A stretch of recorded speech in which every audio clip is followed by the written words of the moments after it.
Council for June 14th to order at 3 p.m.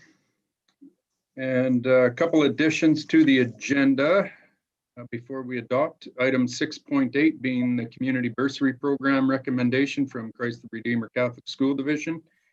And item 6.9 being an update on the GOA property purchases. So with that, I'll ask for a motion from Councillor Kinghorn that Council adopt the agenda for the regular council meeting June 14th as amended, including items 6.8 and 6.9. Thank you, Mayor Snodgrass. I will give you that motion. Thank you. All in favor? Carried. Approval of previous minutes. Ask for a motion from Councillor Moore that the following adopted by omnibus motion in accordance with Council's procedure bylaw. May 25th, regular council meeting minutes, May 25th, special council meeting minutes, and the strategic priorities chart.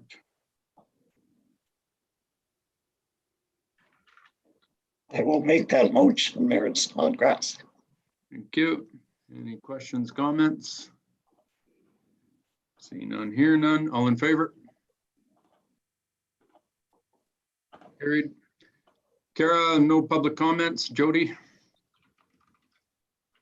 There are no public comments. Thank you. So two delegations that we have, and first one is Jason Nolan with the film and television industry in High River. What are you doing, Jason? Just trying to get me unmuted. How's it going, everybody? Excellent. Good to see you. Yeah, so I have Luke Azevedo, our film commissioner, with me joining. I just wanted to touch base. We got a pretty busy year coming up with a number of productions, and we're going to be doing several things on the HBO television series that I'm currently working on in town. And just want to ensure everything goes smoothly with multiple productions coming in town and how we can discuss that, and a little bit about how our industry has changed this year and the support of our provincial government, and just like to keep things going good in my little hometown. So what's the HBO series that you're involved with, Jason? It's called The Last of Us. Okay. And that's going to be going on while the Joe Pickett stuff is happening at the same time, and you got that all coordinated. That Yeah, we're working. So I'm working closely with the location managers on the other show, making sure we're not in the same place at the same time. okay. But what I feel is we may leave town and then 2 days later they're in town, and then maybe a day or two later Heartland's in town, and Right. could become a little overwhelming. Yeah, that's all being coordinated with you guys amongst yourselves as well with Janelle and the rest of our staff. Right? That's correct. Yes. Yeah. Good. So what are the changes with the Alberta government and in what's influenced you guys? Luke, you want to speak to that? Yeah, absolutely. Good afternoon, and thanks for giving me the opportunity to come and present with Jason today. My name is Luke Azevedo. I am the Vice President of Creative Industries and the Film Commissioner. We look after the Southern Alberta region. So in March, on March the 9th, we had Minister Doug Schweitzer announce that they were transitioning our film tax credit, and then they were going to remove the $10 million cap per project that had been quite an impediment for us to be able to attract the biggest and highest spending productions in the world. With the removal of that cap, every production studio in North America, and specifically south of the border in the Los Angeles area, has not only contacted us, but the majority of them will be coming in to produce in the province over a period of the next 7 to 9 months. Taking for granted that Jason's project is the largest single series project in Canada this year, and then add on to that another probably 22 productions over the entire year. It's a significant increase in the amount of production going on in Alberta. will potentially double the amount of production spend in the province this year as compared to the highest year we've had in recent memory. As well, we've seen the absorption of a significant amount of infrastructure, not only in the city, but outside of the city. So now we're seeing warehouse and office space being converted in an appropriate manner, retrofitted to accommodate film and television for long term. So no more of these 9-month and 10-month trying to find locations for Jason and his projects that weren't too appealing to the owner operators of these buildings. Now, with the manner in which we've transitioned, we're going to have homes to attract productions here that can film in the area year round. So with the amount of production coming in, the support from the provincial government, the infrastructure being absorbed, as well as the amount of training that's being done from our post-secondaries who have now transitioned into some micro-credentialing that's going to allow people to pivot and shift very quickly, to our unions and guilds doing online training at a pace that's never been seen in this province before, attraction of some of the crew that we lost to other jurisdictions over the last few years, bringing them back to Alberta, and now they know that there's going to be consistent work. And then people like Jason and on his team and others that are going to be training on sets as well. So we anticipate to keep up with the amount of work that's going to be coming into the province over the next 5 to 10 years. We're going to have to triple our crew base to be able to accommodate that. So we anticipate that this will grow from a $500 million industry to $1 billion industry over the next 5 to 7 years. Which will give us an opportunity to make a true impact on our economy, as well as attract a significant amount of foreign direct investment into the province. And what we're hoping is that we're going to be able to showcase many parts of Alberta. So it's not about the cities, it's not about the urban areas. It's about our rural areas. It's about our vistas, our backdrops of people that are in and around those areas that are going to make the huge impact on this sector. Unbeknownst to a lot of people, when we talk about productions of this size and scope, everybody thinks that they originate and operate in Calgary, for example, whereas the actual truth is 70% of the production activity that's done is outside of Calgary. So it's in our rural areas, in our mountains, our prairies, our badlands, our foothills. So it's a significant impact. What we're trying to do is to ensure that as these productions are coming in, having Jason and the other location folks working in the productions working closely together, it's going to allow us to ensure that we're doing things in a way that creates a level of success and garners opportunities for the smaller jurisdictions, rather than just coming in there as a circus and taking over. As I'm sure you've seen happen in the past, it gets to be a fairly significant amount of people and vehicles and other things. But I think the benefits that will be coming out of these productions into the areas now, as we start to grow the sector, is going to be extremely important for us to direct in a way that's appropriate. So we're happy to be there. We're happy to be there to support on anything that comes up. Happy to share any information that we have from our processes right through to anything that comes up on a daily basis. So Jason's well connected with us. We talk consistently, and that will continue. So we're hoping that this is going to be a really enjoyable summer and have some great benefits for your town and the areas around you.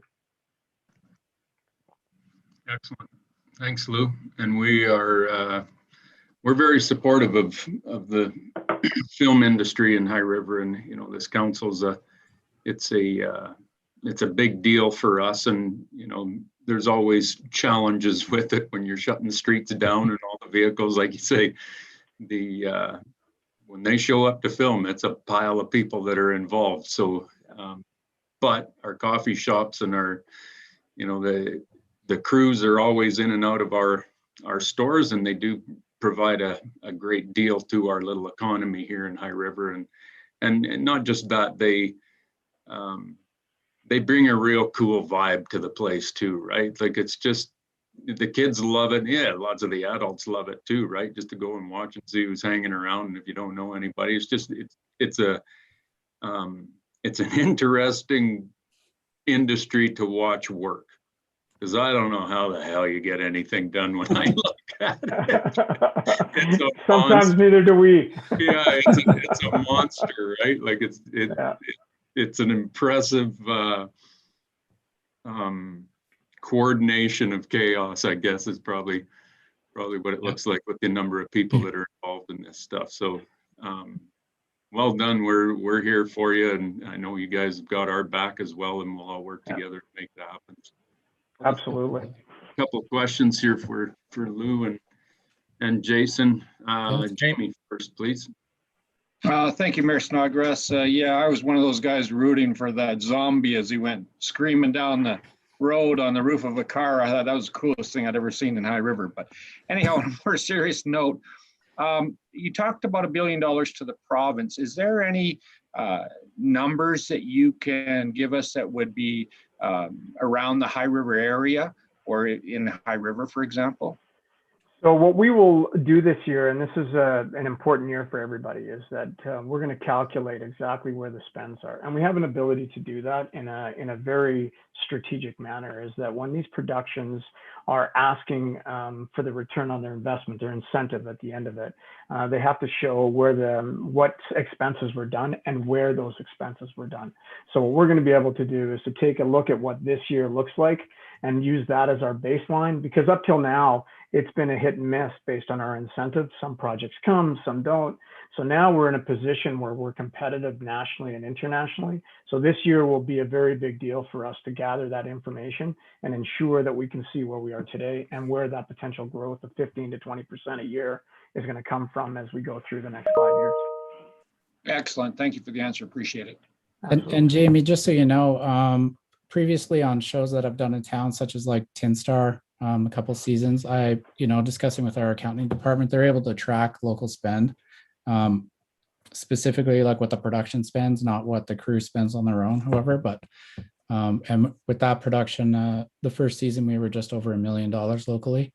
So I'm going to be doing the same thing with this production as well, and I can update you based on that. And I've had discussions with the other location managers asking their shows to do the same. So not like specifically who was paid, but what was the total amount for the time? It's an aggregate. It's an Yeah. aggregate, right? So we'll try to do that because we have to respect the productions and the individuals and ensure that their privacy is maintained. However, we can get the actual numbers, and they're quantifiable, and attribute it to the overall season.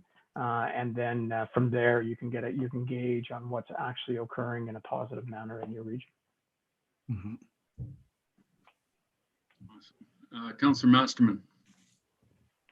Thanks, Mayor Snodgrass, and thanks, Luke and Jason, for being here today. Jason, you've been around here a long time. You've worked on a lot of productions. I think you have definitely earned the title of honorary ambassador for High River, as far as putting this town in front of so many audiences worldwide. And I've always wanted to, and you've always been, any of the productions you've been involved in, very supportive of High River as well.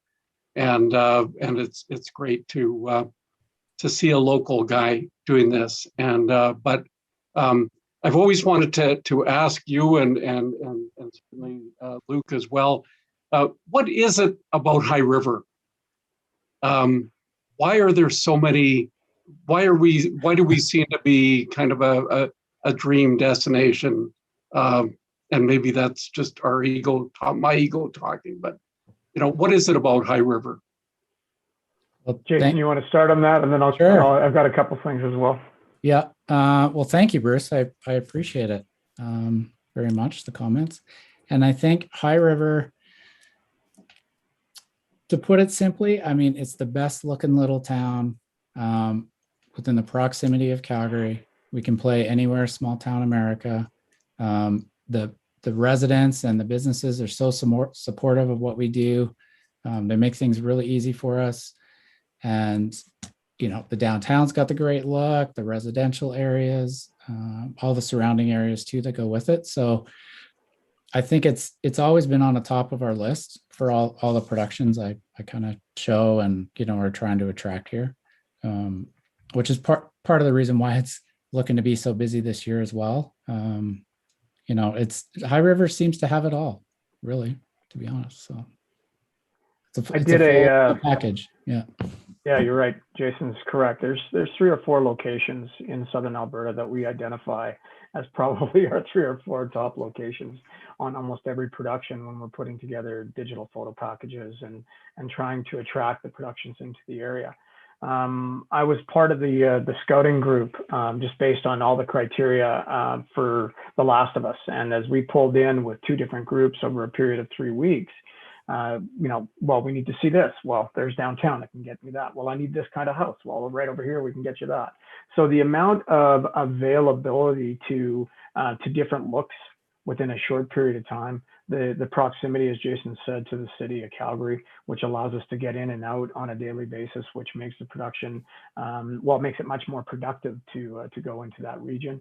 And then the quality of your people in the town. I mean, the support level is amazing, and they want to see diversity. They want to see a growth of this industry. They want to be part of it, and that really puts us in a position that when we're having conversations with their studio and they're saying, so tell me film friendly when we get into those zones. Well, you guys are the epitome of that. So it's a big deal for us, and it's the way that these large productions are able to come in, start, and finish with the least amount of impediments.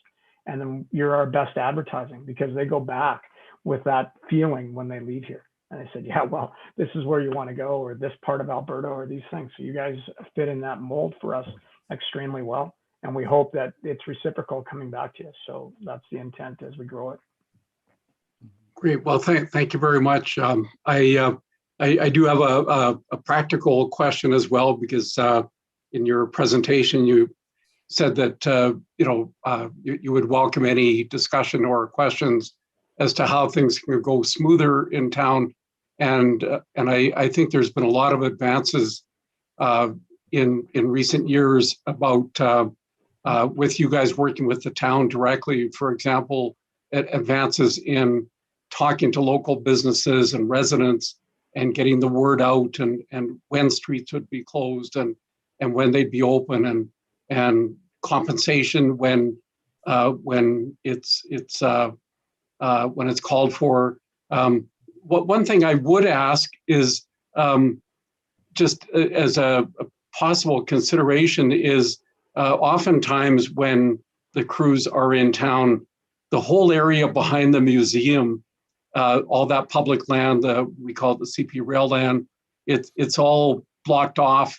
And that's also an area that we send people, our residents, to park because there isn't a lot of, well, I'm going to rephrase that. There's a ton of street parking downtown, but our residents don't seem to be able to find a lot of it. So, I'm just wondering whether it might be possible to move, because you have the shuttle vehicles in operation anyway. Yeah. Would it be possible to move all that parking south of 7th and leave the stuff behind the museum and the dining car for residents, or is that? And I'm just going to throw it out there.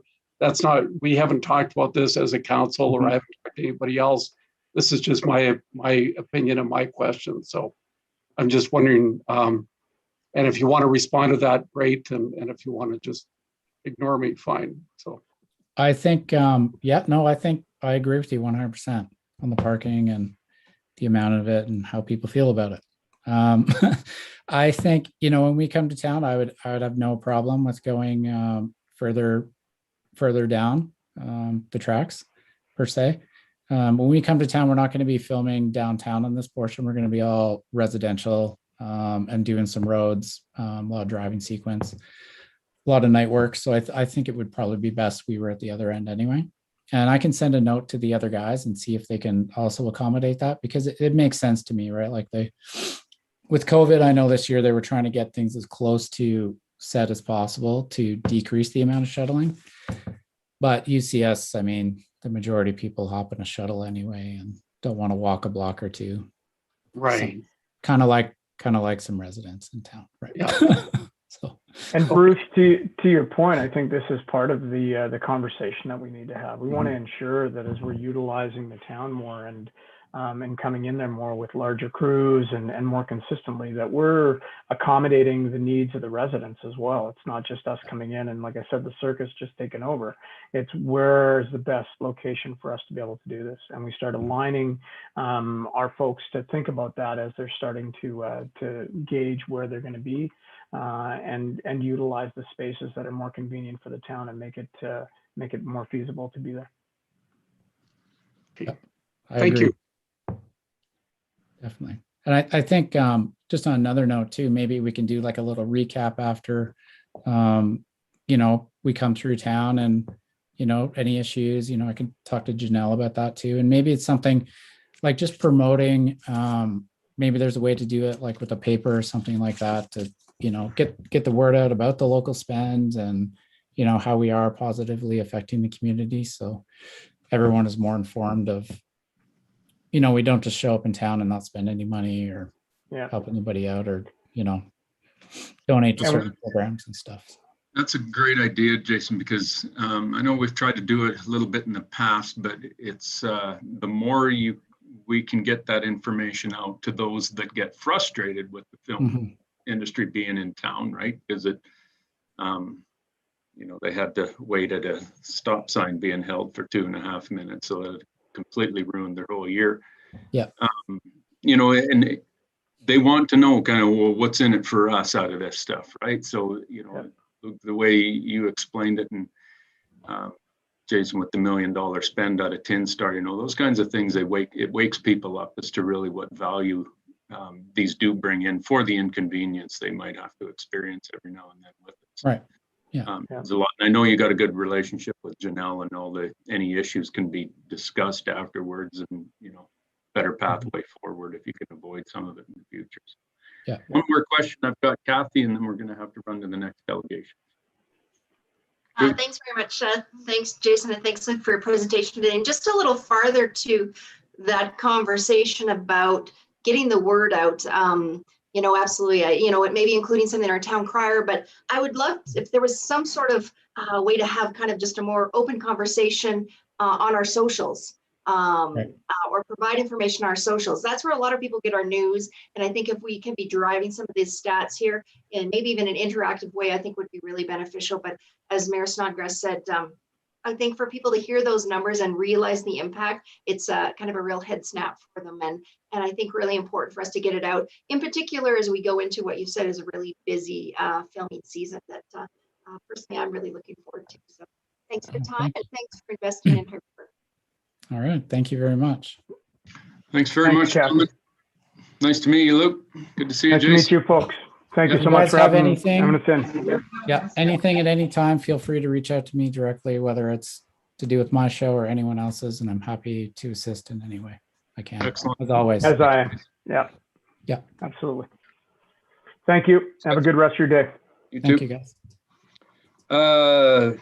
Christie's here with the newly annexed land in the northeast, I guess. Hi, Your Worship. Christy, you there? I'm here. Thank you. Gotcha. Floor is yours. Go ahead. Thank you, Your Worship. I wonder if I could have 10 minutes to make this presentation versus 5. I could probably get here in 8. I just don't want to do a machine gun kind of presentation, if that's okay. 10 is just fine, Christy. Thank you, sir. I'm going to try and share my screen here, and hopefully you can see a full screen of the presentation. Let me know if you are seeing the full screen, Your Worship.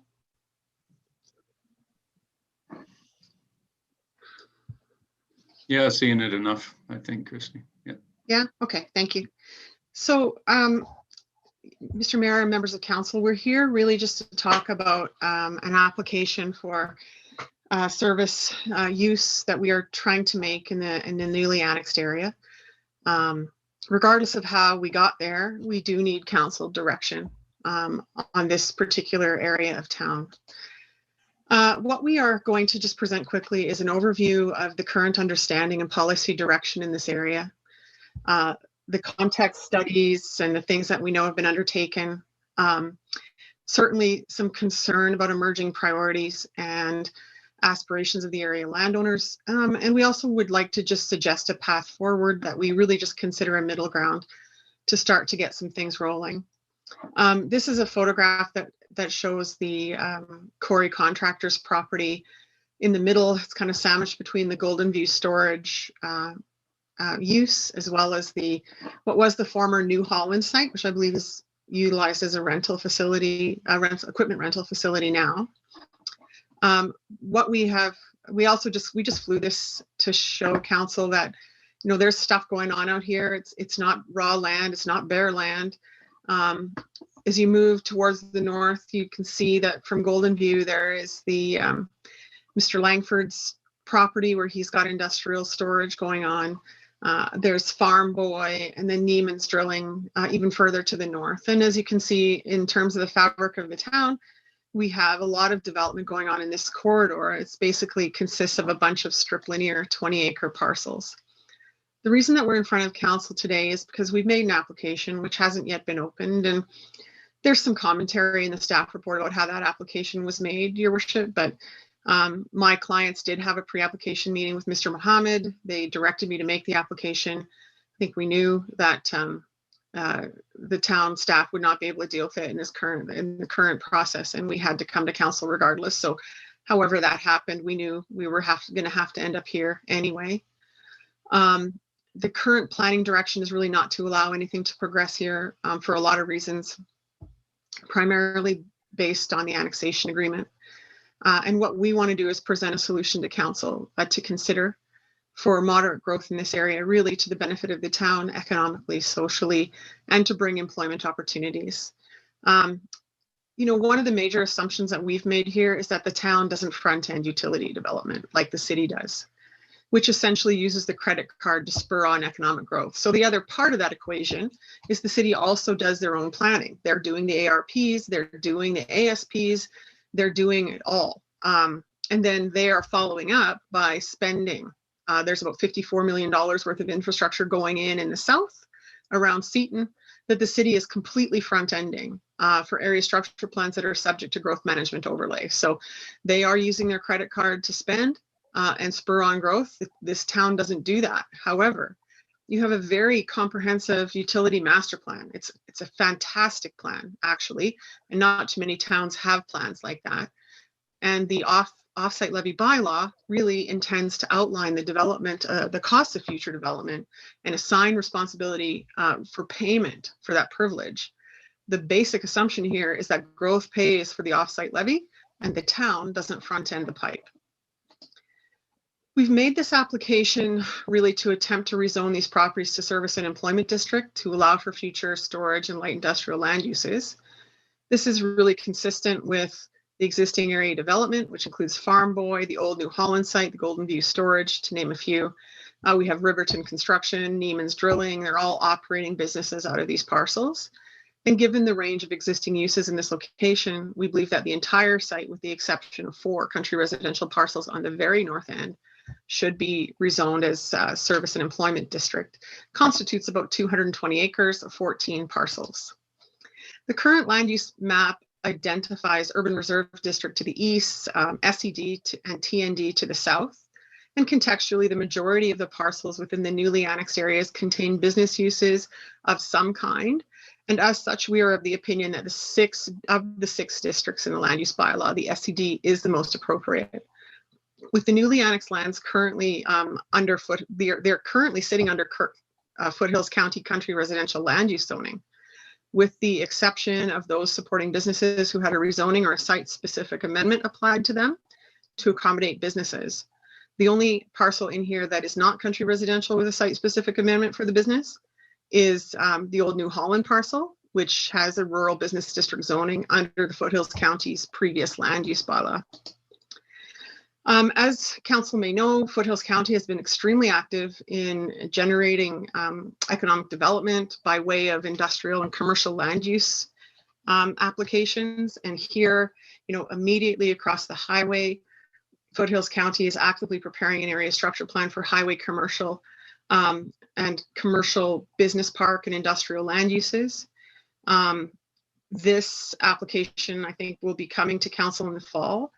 Additionally, on their last agenda, council had a report from staff indicating that the preferred direction in the corridor, Highway 2A industrial corridor, is to rezone all of the direct control lands to general industrial district, again, to attract business and industry to Foothills County. My worry for the town is that if nothing proactive happens in the town in terms of diversifying your commercial and industrial base, you will be left behind. People won't look in the town, they'll look in the county, and they'll look at all the areas that they're proactively rezoning.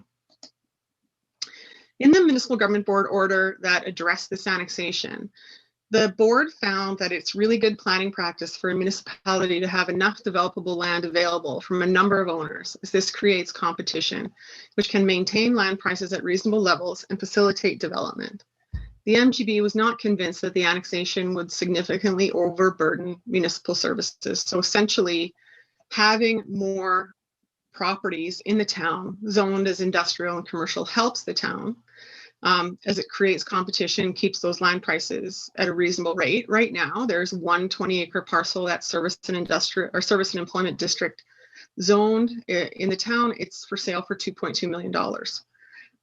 We believe that a diversification of industrial and commercial properties is a good thing for the town here. In terms of additional land uses, that the board had suggested that if the town was to pass a new land use bylaw and change the land use designation on these properties, it would not negate the assessment or taxation transition period. So if the town were to unilaterally rezone these properties under their land use bylaw, there would be no consequences from a tax perspective to the landowners.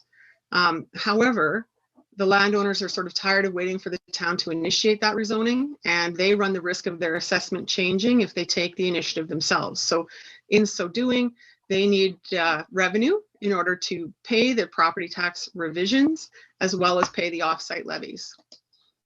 The annexation agreement, I had a look at that, and there's a lot of may statements in it. So, the town may undertake a process, the lands may be redesignated, the land may be intensified, and that's subsequent to appropriate planning and technical studies suitable by the town. So the town really can set the benchmark. The town can say, well, we consider our utility master plan acceptable, or we don't. It's really up to you. But the area structural plan preparation doesn't appear to be a shall statement. It's all may.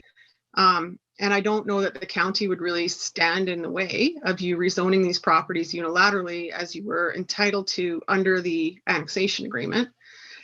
We believe significant technical study included in the utility master plan really accommodates development here, and elsewhere in the town.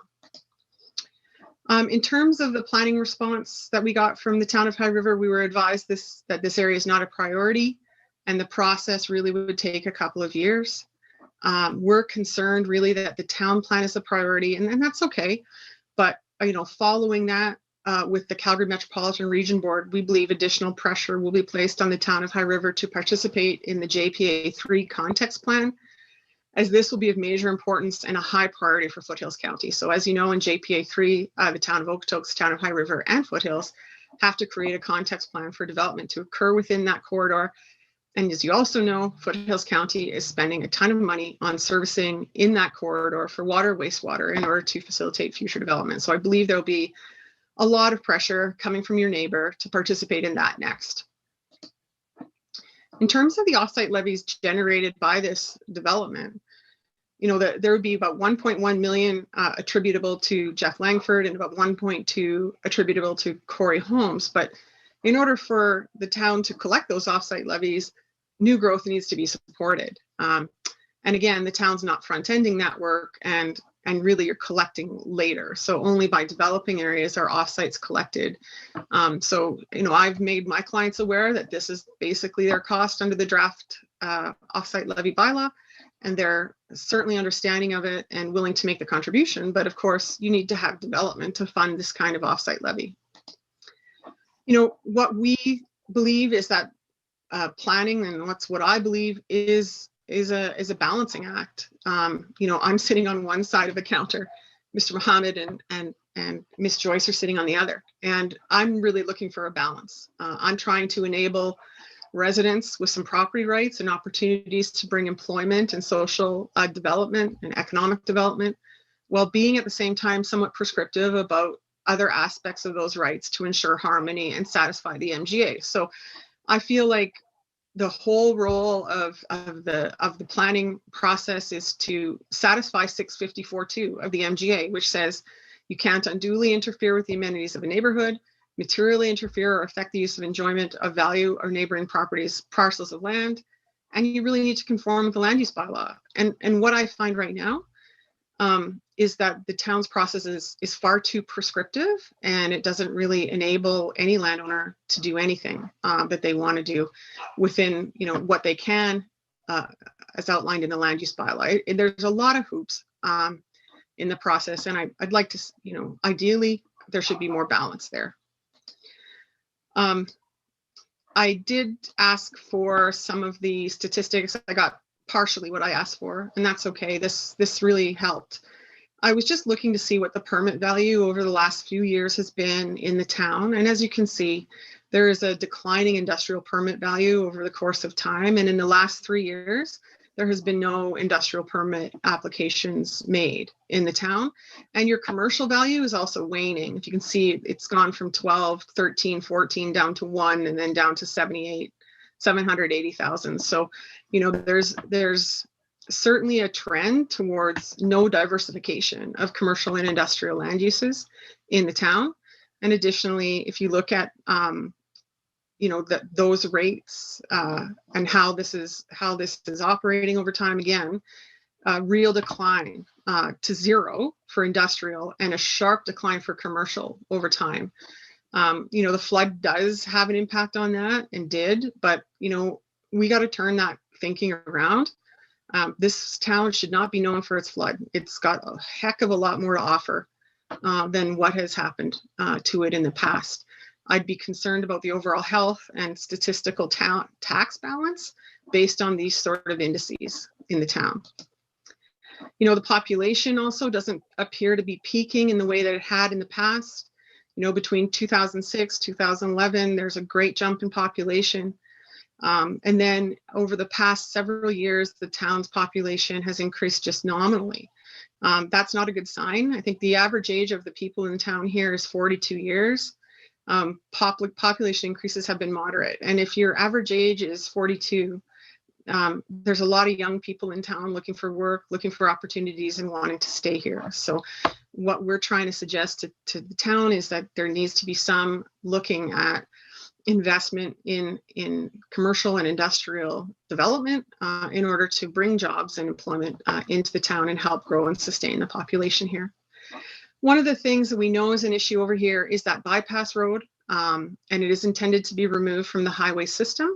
And applications for this development in this area have been subject to caveats for future 30-meter roads running in accordance with some future design to eliminate the industrial bypass road.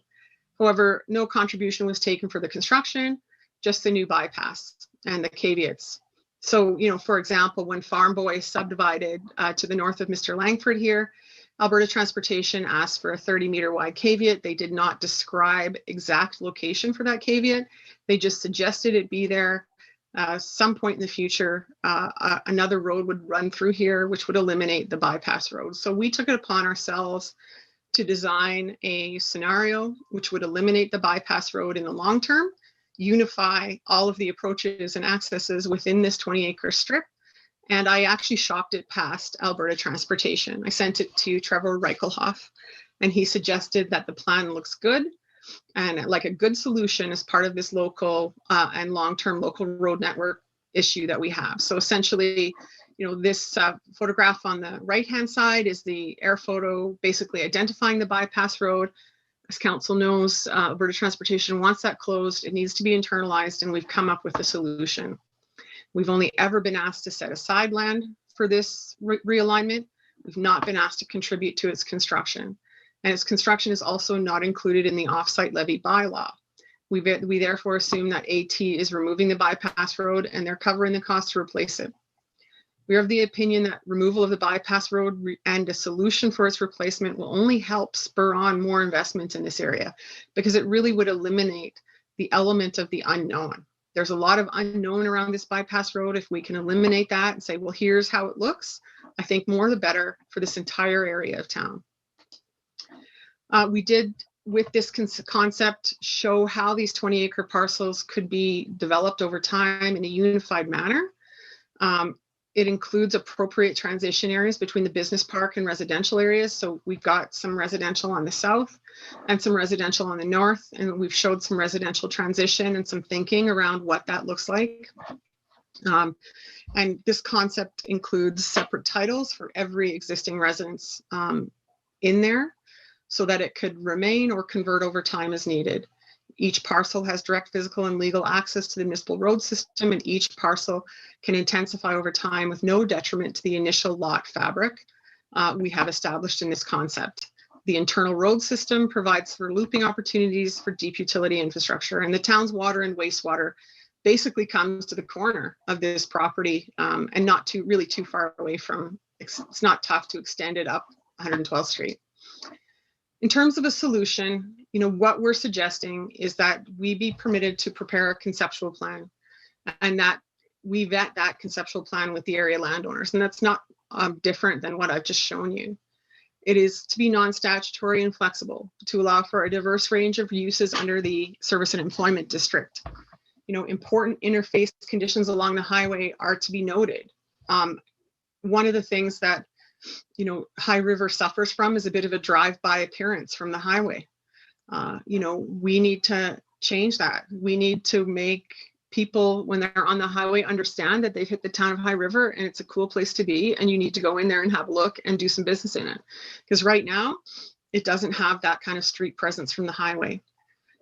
Preliminary engineering feasibility assessment we would prepare using the utility master plan as a guide, and we would pay the full off-site levy to allow for future infrastructure capital be acquired, and that is to be installed when the capital pool has been achieved. Now, there's two options here that we're thinking about. One is to have the landowners enter into a deferred servicing agreement, and they would pre-install all of their pipe. So all the water, wastewater, and storm would be pre-installed to central connection points on private properties, and it would be understood that property tax will no longer be grandfathered under the annexation agreement. We're really looking to allow moderate development, maybe 2 additional lots or a maximum, to allow for the recovery of offsites by landowners that utilize both pump in or pump out and haul in until such time as levies have been collected that allow for the installation of services by the town within the town's right-of-ways. These interim collection measures really are throwaway costs to a landowner to incur, but this is their choice.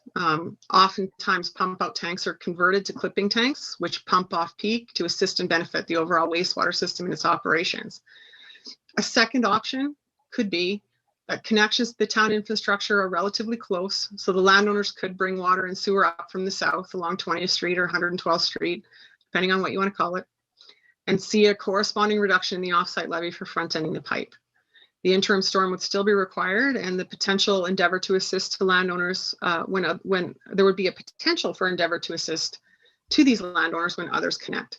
Simply put, Your Worship, we're just looking for an opportunity to do some moderate work in here and moderate development until such time as this area becomes a priority. It's interesting listening to these fellows from film and industry, because a couple weeks ago, there was 200,000 square foot buildings purposely for production facilities in the city of Calgary in that Western Wrangler Business Park, and a third on the way. Like they are proactive about enticing that business into their city and having the opportunity in their industrial parks for 100,000 square foot free span buildings to facilitate production. And I just don't see why that can't happen in the town. There just needs to be some action and some movement in this regard. I think that's all I have, Your Worship. And I don't know if Mr. Langford or Mr. Stadnick would like to add anything further. I think I'd like to see what council has to say about this before I comment on anything. Thanks.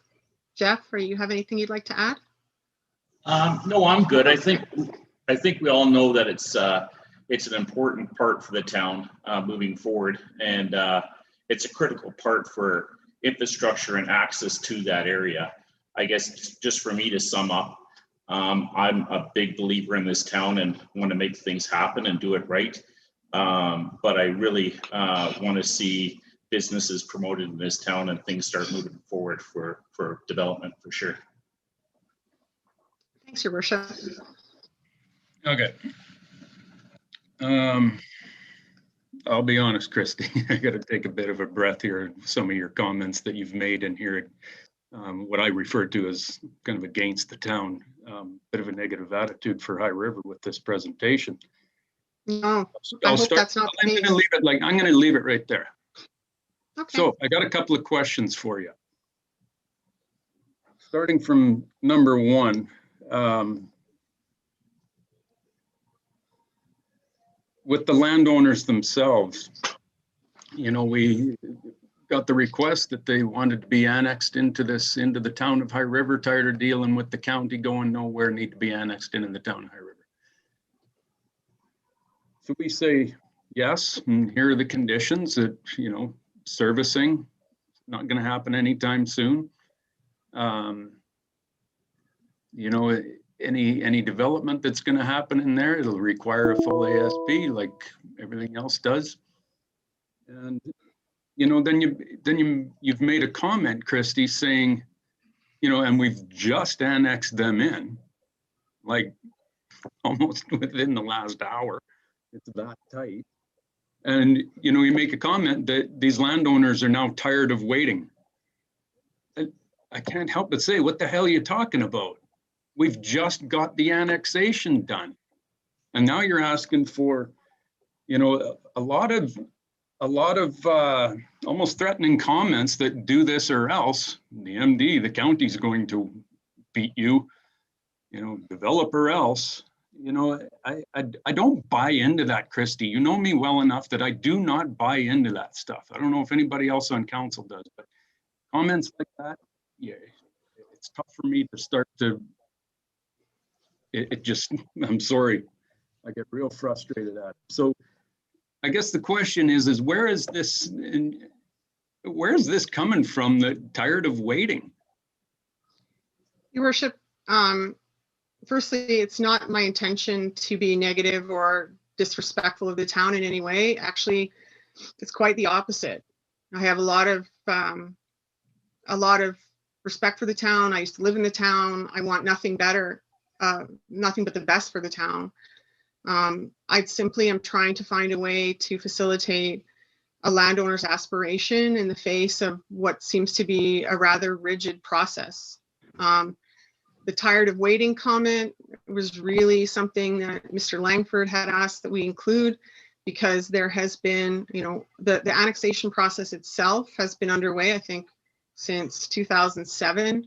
It wasn't annexed in the 2011 annexation. I believe that was the time frame. It was annexed only within the last couple of years, but there was applications made on Mr. Langford's property that aspired to a rural development philosophy, because that's all he could do. Now he has an opportunity to aspire for more within the urban context, and just wants to do that, as does Mr. Stadnik. We are being told that if we wish to make these applications, we're going to have to wait at least 2 or 3 more years for a town-based area structure plan. So we're looking for a solution that finds a middle ground. And if that's not available to us, then so be it. But I certainly am not trying to be disrespectful in any way. So I'm all in for finding a middle ground, and I've got a couple of questions. You know, probably not. I don't need answers today, but one of my questions is, there was an ASP done on this area with the county previously, was there not? No. There's never been. Okay, that's new. I was told there was. Yeah. So I guess I don't know where to go from here today, Christy. Other than that, council has to probably review this and see where, you know, where the priorities land with this. And you know, we always have priority projects that are going on. That it's a little town of 14,000, but you can, everybody in this meeting can look at our priorities chart. We do not have the money available for us for like the city of Calgary does. We don't have those funds available to put in this to put in these services just on a bet that all this other stuff is, you know, if you build it, they will come. It's not a concept I go with. There's got to be tangible stuff that we can go after if that's ever going to take place. But you know, there's a lot that I'm all in for trying to find a balance and figure out a way through here so that these people can move forward with their land. But you know, we don't have all the resources. We don't have all the staff in the world to just keep piling stuff on. And because it's a priority for you, does not mean it's a high priority for High River. It's just that clear and simple. It just, we have to analyze this and to see where we're at. But I'll be real honest with you, just because the county's doing something across the street, it does not force the town High River's hand at any point in time. That's their gig, we've got ours. And that's, I will not be coerced into that kind of thinking. So I think I was just really trying to paint the context of what's happening around the town in terms of the use, not threatening the town or coerce the town. I'm just saying that this stuff's going on around you. That's all, Your Worship. Yeah, and we're well aware of what's going on across the street, and they're a long ways away from doing that because you know, we can be honest, Your Worship. If I'm not the right person, if you don't want to see me at the town, then just let us know, and we'll find another planning consultant. Well, that's not what I'm saying, Christy. I'm just saying that I felt a little bit of a edge to the presentation that I'll make it real clear, just, you know, do this because everybody else is doing it. So kind of do this or else. So I'll get to the other sorry if questions. that was the case. Okay, thank you. Councillor Masterman. Yeah, thanks, Mayor Snodgrass, and thanks, Christy, for the presentation. And in the interest of full disclosure, I have to say that I'm a former client of Jeff's, having stored some stuff on his property a couple of years ago. And but none of this is personal. I just wanted to say how much I appreciated that. One thing I guess I'm wondering, Christy, is you know, during the entire annexation process, and I'll ask this of Jeff and Larry, you know, during the entire annexation process, at any point were you given the impression from anybody with the town that this would be a high priority development area immediately, or in the next, with any kind of time element? I'm just curious about that. Well, there was heavy discussion always on the priority of that road going through. And I guess the stress that I feel is I've got enough landowners, all my neighbors along there willing to cooperate with a road to go through. And I think that was one of the bigger pieces that had been discussed throughout the whole annexation. So my thought was that we were going to get going, and I get it. And I totally agree with Craig that, you know, you guys have other priorities. I get that. But I think, you know, that slip ramp is deemed to come out. We all know that. We can say what we want to say, but we know that the province wants to take that out. I do know that a lot of the businesses and landowners down at the end near Autoplex feel that that's a big priority. They're not going to push the trigger on putting anything in that end, knowing that that slip ramp is a possibility of coming out and then being stranded, because it is a real cluster to try and get into that end of town, as we all know. Anybody that's driven in that town, into town, trying to get to Kubota and that, it's a hassle. So I've always been working on is to move forward with this, because we have Corey sitting there with land taken by the MD set aside for a road that may or may not go through there. And then us wanting to develop on our land, not being able to know where we can develop and what we can do because we don't know where this road is. So we've got to get planning in place. I don't think it should be the landowner's responsibility to plan where this road's going through. And none of them had the taste for it. We paid for Harry Harker to do a bit of an area structure plan presentation first go around that we all paid for dearly for that one to the MD. The MD didn't want to move forward and the town didn't want to move forward because both were saying this isn't our problem. The town was saying it's not our problem because it's not our land. And the MD was saying it's a town's problem that they're going to have to put the road through. So let it wait until we're part of the town. So now you're saying that you don't want to do an area structure plan in the area. And it's critical right now to do an area structure plan, because if we're going to put that road through, and if not, then we don't put the road through. Then let's just go on with life and don't put the road through and leave it choppy and leave a lot of questions along that corridor. Really, at the end of the day, we're willing to cooperate to work with the town to move forward. But I don't think it's a landowner's responsibility to do the planning for where the roads are going to go through. And if you're going to have to do that in the first place, then you might as well be going in and saying, listen, let's put a whole plan in place for where this roadway is going to go. That's the biggest thing on my agenda. If you guys said tomorrow, listen, you guys go and apply for your applications on subdivision, et cetera, and do your development, fine. But let's make some decision here. Let's move forward. I don't see where subdivision's a problem right now. Subdivide, and maybe if we have to hold on with the development side when the area structure plan comes in and it's going to take a year to do that, fine. But I still don't think the landowner should be doing it if that road's going through. So you guys have to make the road your mind out whether you think that road's going to go through or not, and then whether we can subdivide to get started here. So that's my take on the whole thing. So perfect, Jeff. So this might be where this ASP is that I'm hearing about, and that's one that you guys did with Harry. Yes. And how expensive is that ASP? Well, it's expensive. We already paid for it. I think we each paid $5,000 each. The affected landowners, not all the way up the road there. To But Harry it was Harker. never adopted. Like it It was doesn't have standing. No. Exactly. So it was not exactly, Christy. So it was never adopted, but we have a starting point. Like we've got something that and this is my question that I'll be bringing back to staff is that, you know, it sounds like we've got this thing started. If we've got an ASP that you guys have already started and paid for with Harry and blah, blah, blah, blah, blah, we've got a pretty good idea where this road is going to be, if not defined it. There's not many options as to where that road's going to go.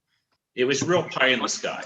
Yeah, so can we define where that road is, start working on this ASP and move forward from there? I'm on board with you to find this balance as to where we can get to, but I want to, we'll deal with this today, and then we'll have some questions for staff as to kind of what exists, what can we do, how do we move this stuff forward? Because I absolutely don't want to just sit here and say no. No, and that's very fair. That's not what it's about at all. But I want to find the balance. I'm going to go to Councillor Cooey.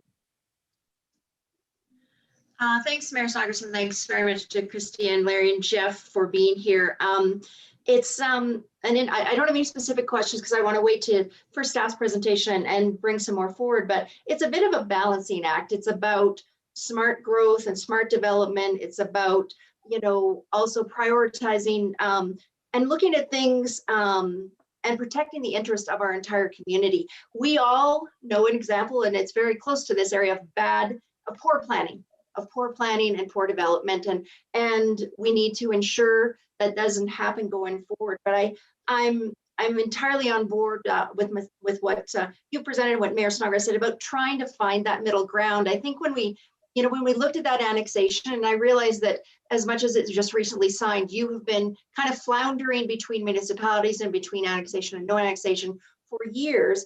But it's how long and where kind of the benchmarks to allow people to move forward. And if there is a way that we can meet in the middle. We can ensure that we are protecting future development and future needs for that land in a reasonable way. One of my questions for staff will be is what kind of target are we looking for time frame? If we're not looking to do anything 10, 15 years down the road, then how can we tie people's hands for that long? And I recognize it was in the agreement, but I also feel that maybe this was not completely understanding the consequences of maybe part of this agreement and what it would imply, and not recognizing maybe that not everybody wanted to stay country residential. So just, I think some gray areas there, but I think if there is a middle ground we can find, I would sure be in support of that, as long as we are protecting the future of that area. Councillor McMillan. Thank you, Mayor Snodgrass, and thank you very much, Christy, and Jeff and Larry, for your presentation. And I think this has been really an excellent kind of a focal point for us to focus on middle ground, because as council and admin, we haven't really had in-depth conversations about what is our philosophy around future growth. So I really appreciate your perspective. And I think it's something not only about finding the middle ground, but that council and staff, we need to really find what is the focus. And with that area, because as Councillor Cooey said, I think a lot of us were just under the assumption that it was people want to be country residential. But I agree about the importance of having diversity and finding that middle ground. So thank you very much for your presentation.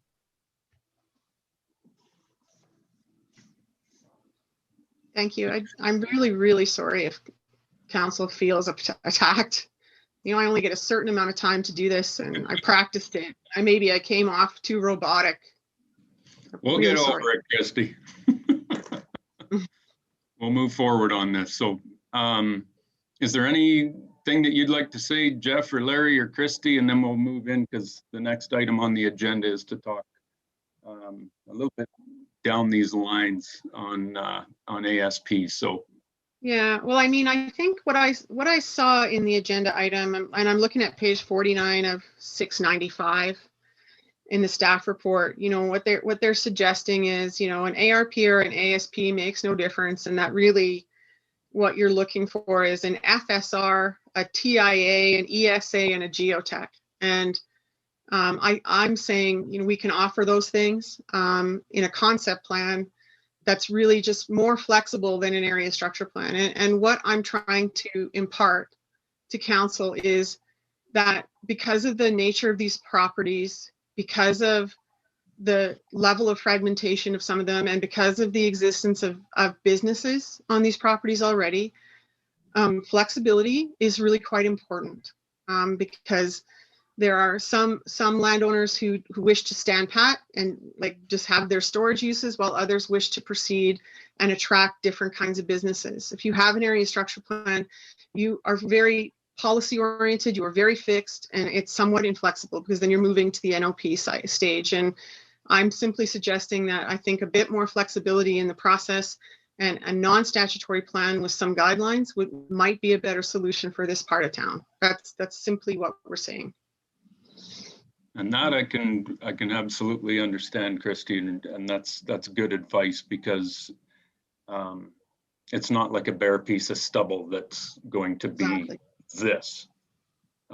This is a work in progress that's already progressing. So flexibility for all the different landowners is a key part of this. So so let's end that, and we'll move into the next item of business. So thanks very much, Christy, Jeff, Larry, Leslie. Thanks for your time. You bet. Thank you. So Halid, you're doing the next one with the annexation area A and the ASP. So let's continue this discussion we got going here, buddy. Thank you, Mr. Mayor. Thank you, and good evening, Council and Mayor. And I'm just going to share my screen here. Hopefully that it is clear. Okay. So my presentation is just going to be, I'm not going to comment on what the applicant and the property owners talked about, because that information is new to us. They have never shared the information with us before. And so it's all presented right here, right now. So I'm just going to talk here about the process that we've followed before we annex them, and what we've shared with the owners, and what we look at moving forward and whatnot. So because the reason we've designed our presentation this way, because we were kind of surprised by the way the owners and the consultant pushed us to accept their applications and approve their applications and allow the process to move forward regardless of what we have in place or what we've talked to them before the annexation. And I'm not sure how long they wanted, but it's just around 15 minutes maybe. If that's long, I will try to make it as faster as possible. So that I talked about it already. Just going back a little bit to the process. Before we've started to annex these properties, we've prepared a survey and we've mailed the survey to all of them. We haven't received enough information. We've came and talked to council and we said we have only received information for around 62%. And we looked forward and we said a meeting with the owners would be a good option. Council supported us and directed us to go ahead and arrange for a meeting. We arranged for the meeting and we had 100% attendance. Every property owner came to that meeting.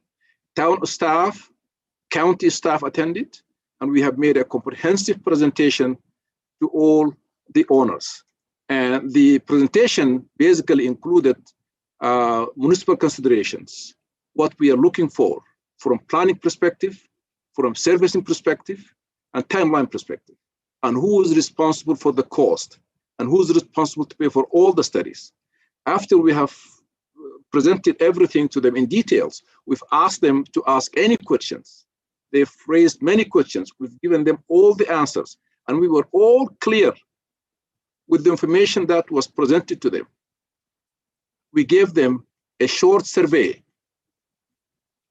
that if you're in agreement with everything presented to you, let us know whether you are yes with the annexation of your property or no with the annexation of property. Only one family came out and they said no to annexation of our property, and even that no wasn't related to servicing or planning or anything. It was very specific to their lifestyle that they thought the annexation would impact it. And I think they came and made that presentation to council as well. That was the only objection. None of the other owners had any question unanswered or had anything that's confused or unclear. Very clear. And that's why we came and presented the outcome of that meeting to council, and we made a recommendation that now we could move forward with the annexation, and council did support the annexation decision, and we made that forward the decision that council made to the county. When we presented the council decision, we've sent it to all the owners, we've sent it to the county, and this is exactly what was part of the decision, that preparation and approval of an ISP, preparation of functional servicing report, preparation of an approval of NOP, and then rezoning, subdivision, and development permit. That process was very clear. We've shared it with them, we've sent it to them, the county also sent it to them, and we've assumed that everyone was on board. An annexation agreement came forward and again provided the same direction and supported the same direction, did not include anything that contradict what we have discussed and presented to the property owners prior to annexation of their properties. The land use within the county, and based on the annexation agreement, we are obligated to apply the county's land use bylaw right through the 15 years until the town makes a decision to rezone those properties, or any one of the property owners, come forward and they want to be part of the town tax system or not, then they would be the regulations will use the town land use bylaw at that point. But for the meantime, we are only obligated to use the county's land use bylaw. The county's land use bylaw, these properties are country residential properties, except one here. And so to do a rezoning or a subdivision without an ASP is undermining the whole process and will open the floodgate for ad hoc decisions that would absolutely create a negative development opportunities, and it will impact everyone. And that's why we've always shared an idea that the best way moving forward is to have a comprehensive planning done for that area. So it's win-win for everyone, the town, property owners, for the community. And so that's why, that's where they came back and they said, comprehensive planning means money, means time, means, and we don't have time for that. And we don't have money for that. And that's exactly the opposite to the message that we've been delivering to these property owners throughout the annexation process. Before the ASP, this is what the county bylaw tell us, that, you know, they have to make sure that they have rezoning. And rezoning, basically based on the planning process, only can be performed after you have an ASP in place. Unless you have a small piece of property in an existing area that you need to rezone, that's different, because they should have been already a plan covered that area a long time ago. But in this situation, there is no ASP, there is no ARP, and the planning decision that the county made, including the designation of a portion of a 30-meter wide road, nobody knows where is that road even. Even the applicant, they don't know. It's just something that, you know, the county assumed it, and they have it in their, you know, books, but we don't know even where is it. And what was the rationale followed by the county to make that decision? Because when you try to designate a roadway, it has to be a comprehensive enough that it goes all the way through.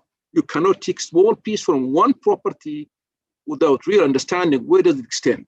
And that's exactly what happened.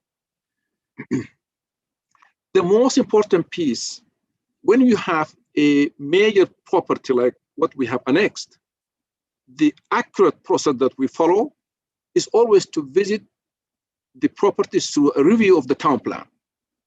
Because the town plan includes a land use concept map. That land use concept map illustrates a wide range of land use opportunities throughout the town. And so it tells whether that area should be commercial, could be mixed use, could be industrial, could be residential. And that will have to be done through a comprehensive consultation process with the community. And so without having that exercise, and luckily we are now underway to complete the town plan review, which will give us a great opportunity to really revisit that whole land and make sure that we give it the right land use that fits with the overall town future development. And this is just an example of what we have right now in the town plan. It's a land use concept. Every property is given specific land use, and that comes through consultation. It doesn't, I'm not allowed, and I cannot do it on my own. Council, yes, they can, but we always do it through a consultation with the community. And so that land here, there's nothing right now here. And if you go and rezone or subdivide or develop any property, it will be in isolation of the overall interest of the community, maybe only serving an interest of one individual property owner.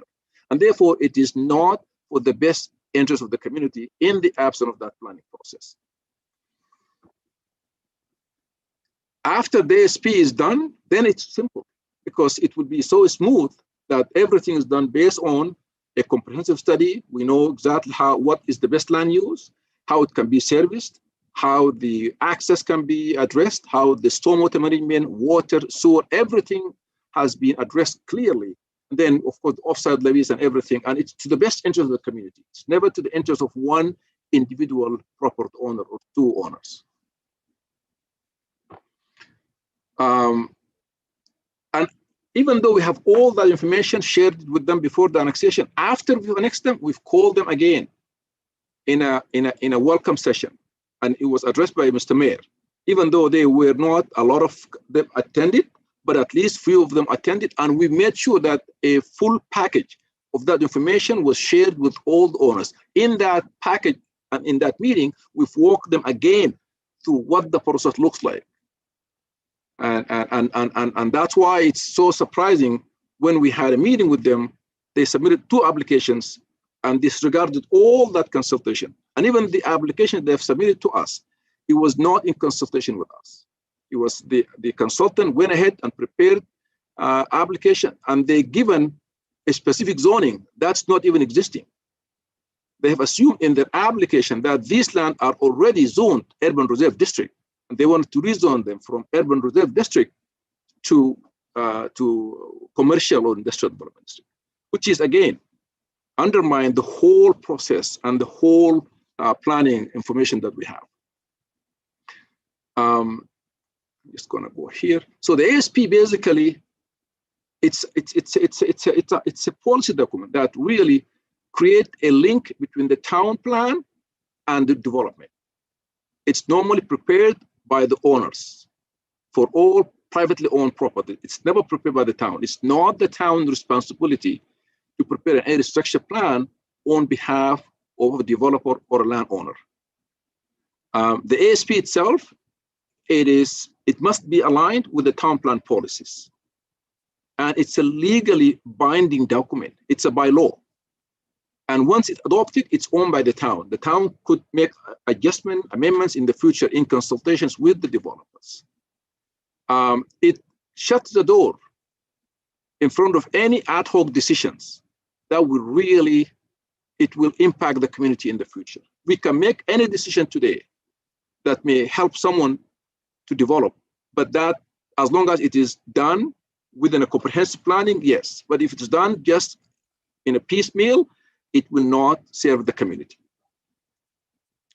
So as I'm not going to go through what they've suggested because that's already, they have talked about it in their report and in their presentation.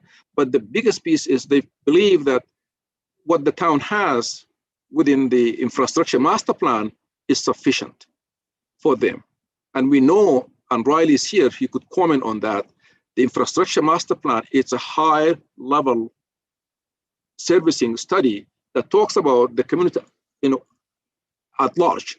It doesn't specify about specific area and what, development, what kind of servicing it needs for that space.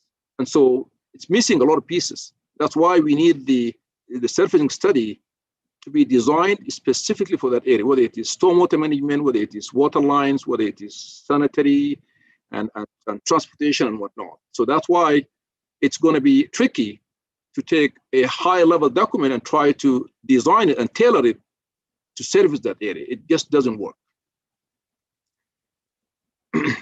So this is the last part of my presentation, which are just the strategic questions that are in the report. Does council support the administration's proposed compromise to accept and approve subdivision? And let me just go back a little bit to that subdivision.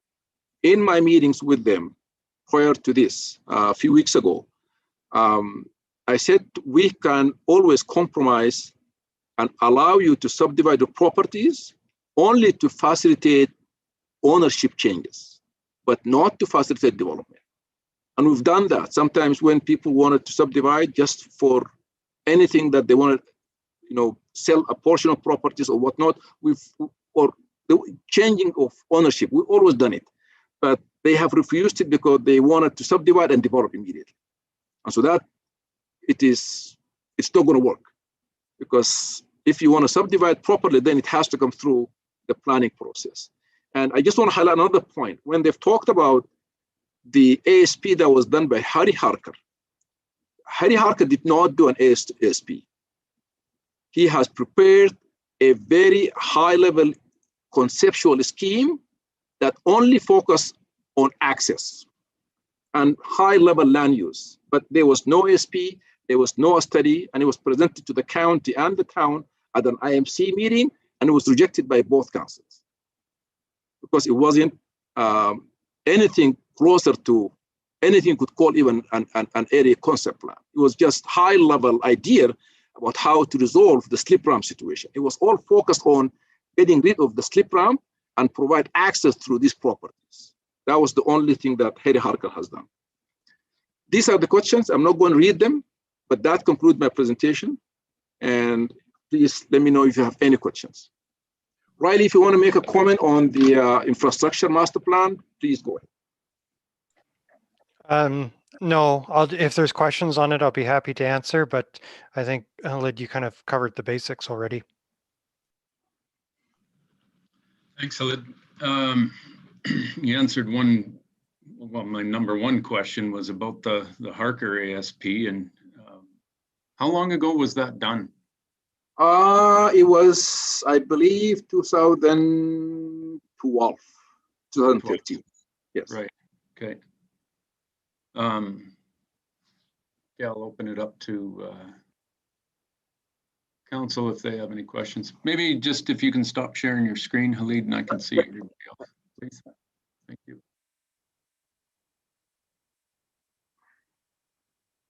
Questions from council. Floor is open. Councillor Moore, here's a history lesson coming at you. No, I might have misunderstood what Khalid had said about the Harry Harker plan. Did you say 2001? No, I said 11 or 12 or 13. 2012 or 13, yes. Yeah, that's correct. Yeah, and it was after the overpass was developed onto Highway 2, and that we were instructed to have to close the slip ramp.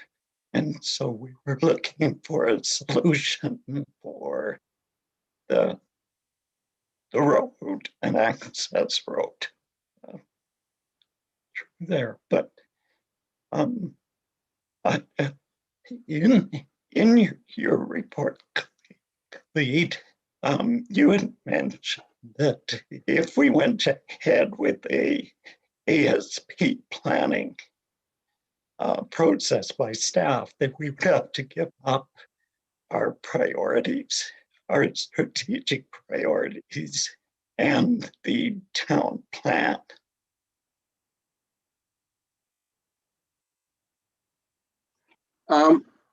Yes, I mean, normally, as I mentioned earlier, the town, based on the standards and the process we have, the town doesn't prepare area structure plans on behalf of developers. You know, they lead the process, they pay for it in consultation with us. If council had that power and that authority to make a decision and direct administration to prepare an ASP on behalf of those properties, that's absolutely, you have that authority.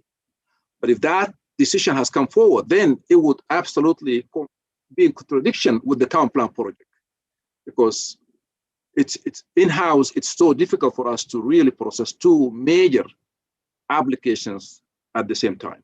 But it's absolutely council authority to make any decision here and that administration to go ahead with what you preferred option. Yes, and I, for one, am not prepared to readjust our strategic plan that we have in effect right now and delay our town plan for putting efforts into an area structure plan.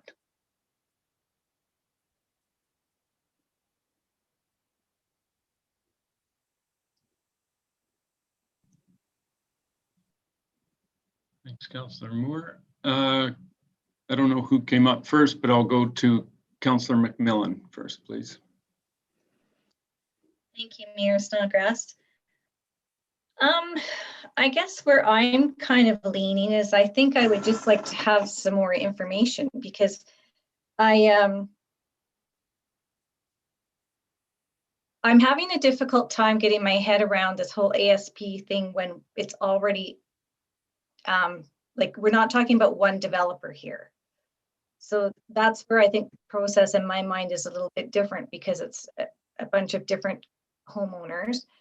I agree that I don't want the town plan process delayed, but I would really appreciate possibly us taking this to a committee of the whole, just to kind of hear more about what are we even thinking about growth and development ourselves, and how this could be included as part of that town plan process. And yeah, and I want other people's feedback, but I just feel after the presentation, as well as just thinking, I'm not really prepared to vote on this today, because I would really like to hear more even details about what are people thinking about wanting to develop there. What do we as council have as a vision? So that's just where I'm coming from. I'm very unsettled, and like I said, I'm not prepared to. I'd much rather have this go to a committee of the whole again, just so we can have a bit more context, if that makes sense.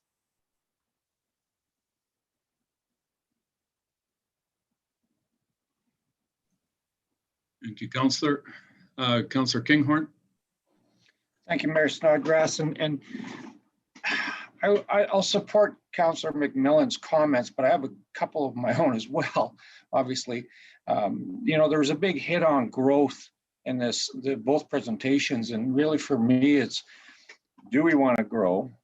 Why do we want to grow? Who's going to pay for that growth? And who's going to benefit at the end of the day?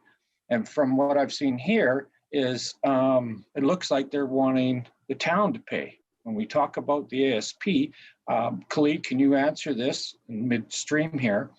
Are you aware of any ASPs that have been done by or paid for by the town for a developer historically, whether it be Redtail or Spitzy or anybody else? I mean, to me, this is foreign. Thank you, Councillor Kinghorn.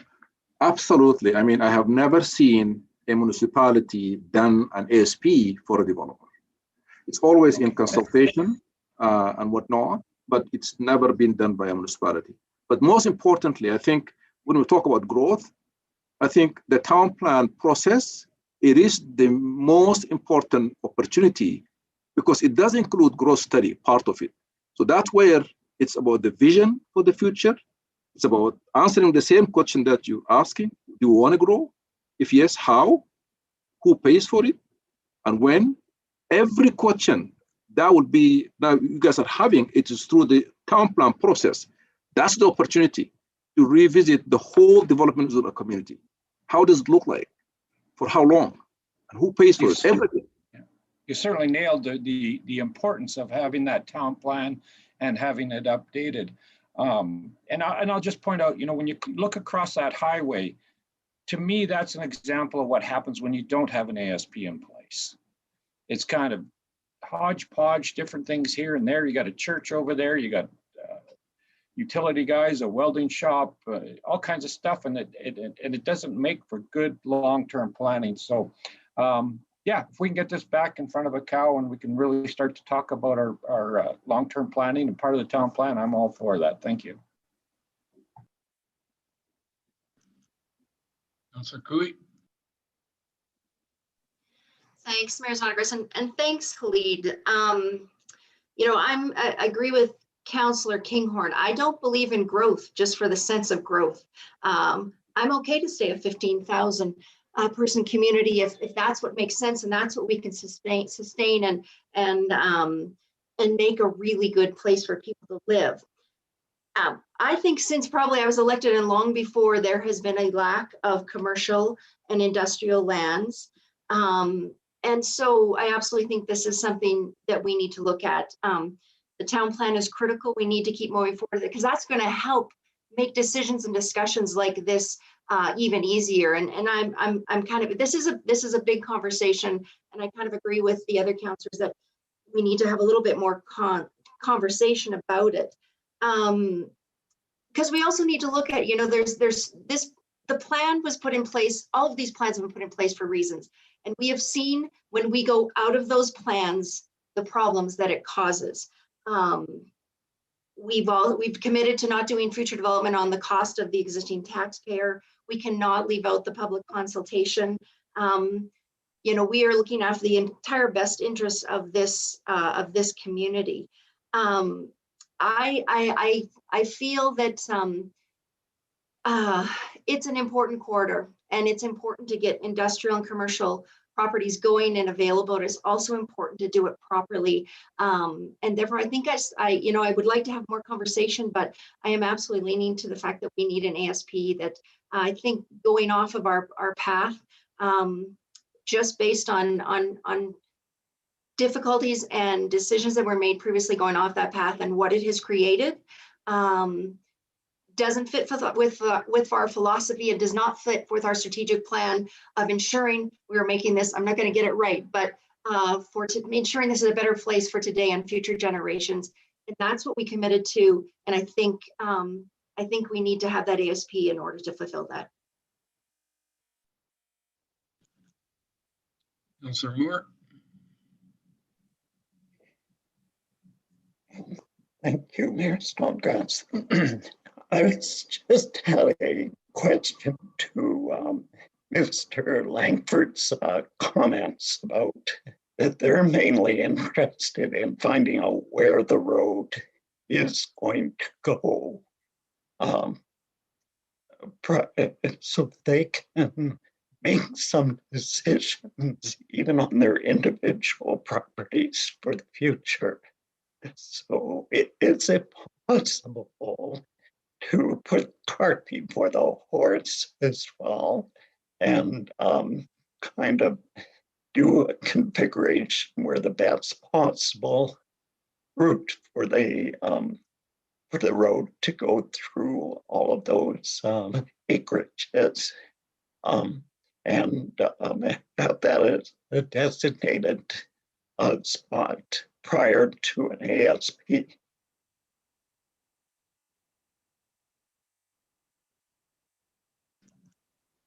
Ali?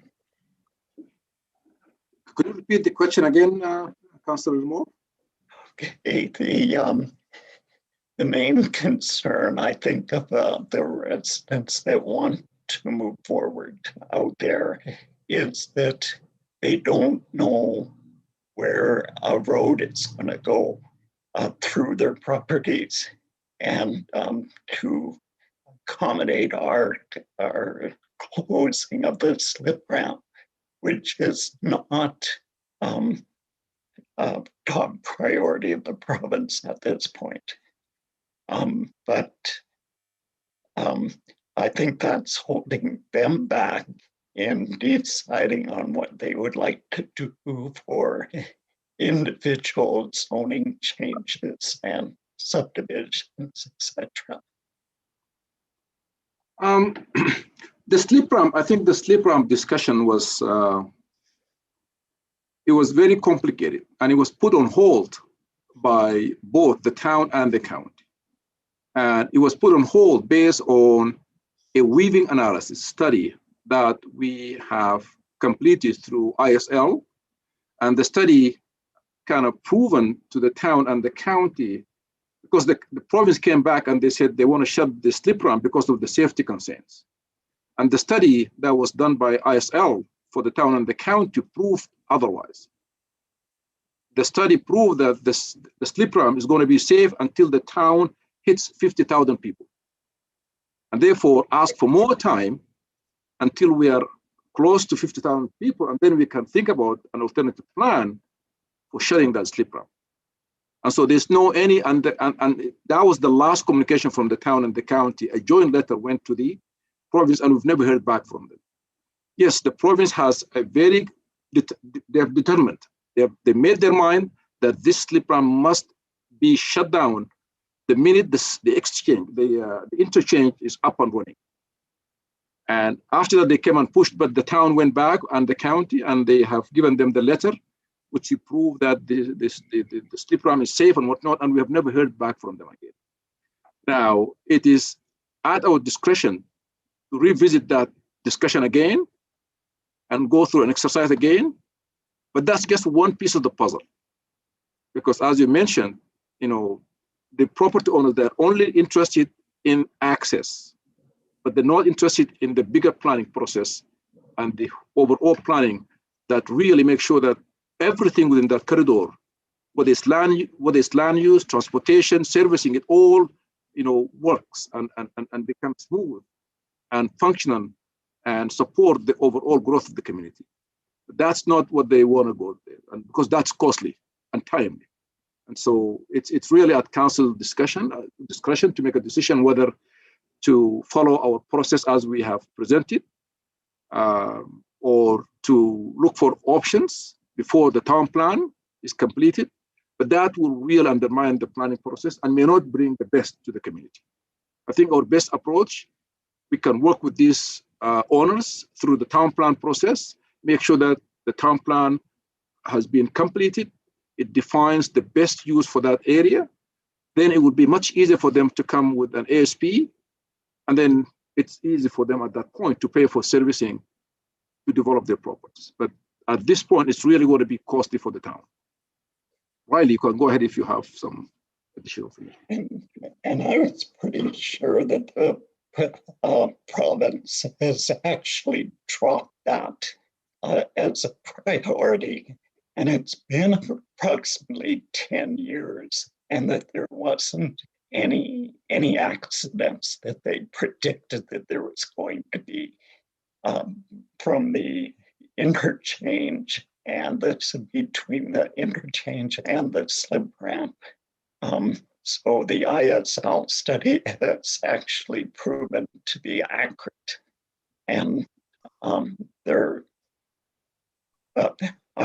thinking from Christie's presentation that she felt it was still a major priority to have that slip ramp closed, and that they have to move forward on that. So, thank you. Just on that slip ramp, Halid, I think you and I were in that last meeting that I was at with Alberta Transportation, and when they were talking about it, and yeah, it wasn't, they wanted out, but it wasn't a big priority. And one of our pieces is that you're not taking it out until you do the upgrades to the overpass, the old Cloverleaf overpass.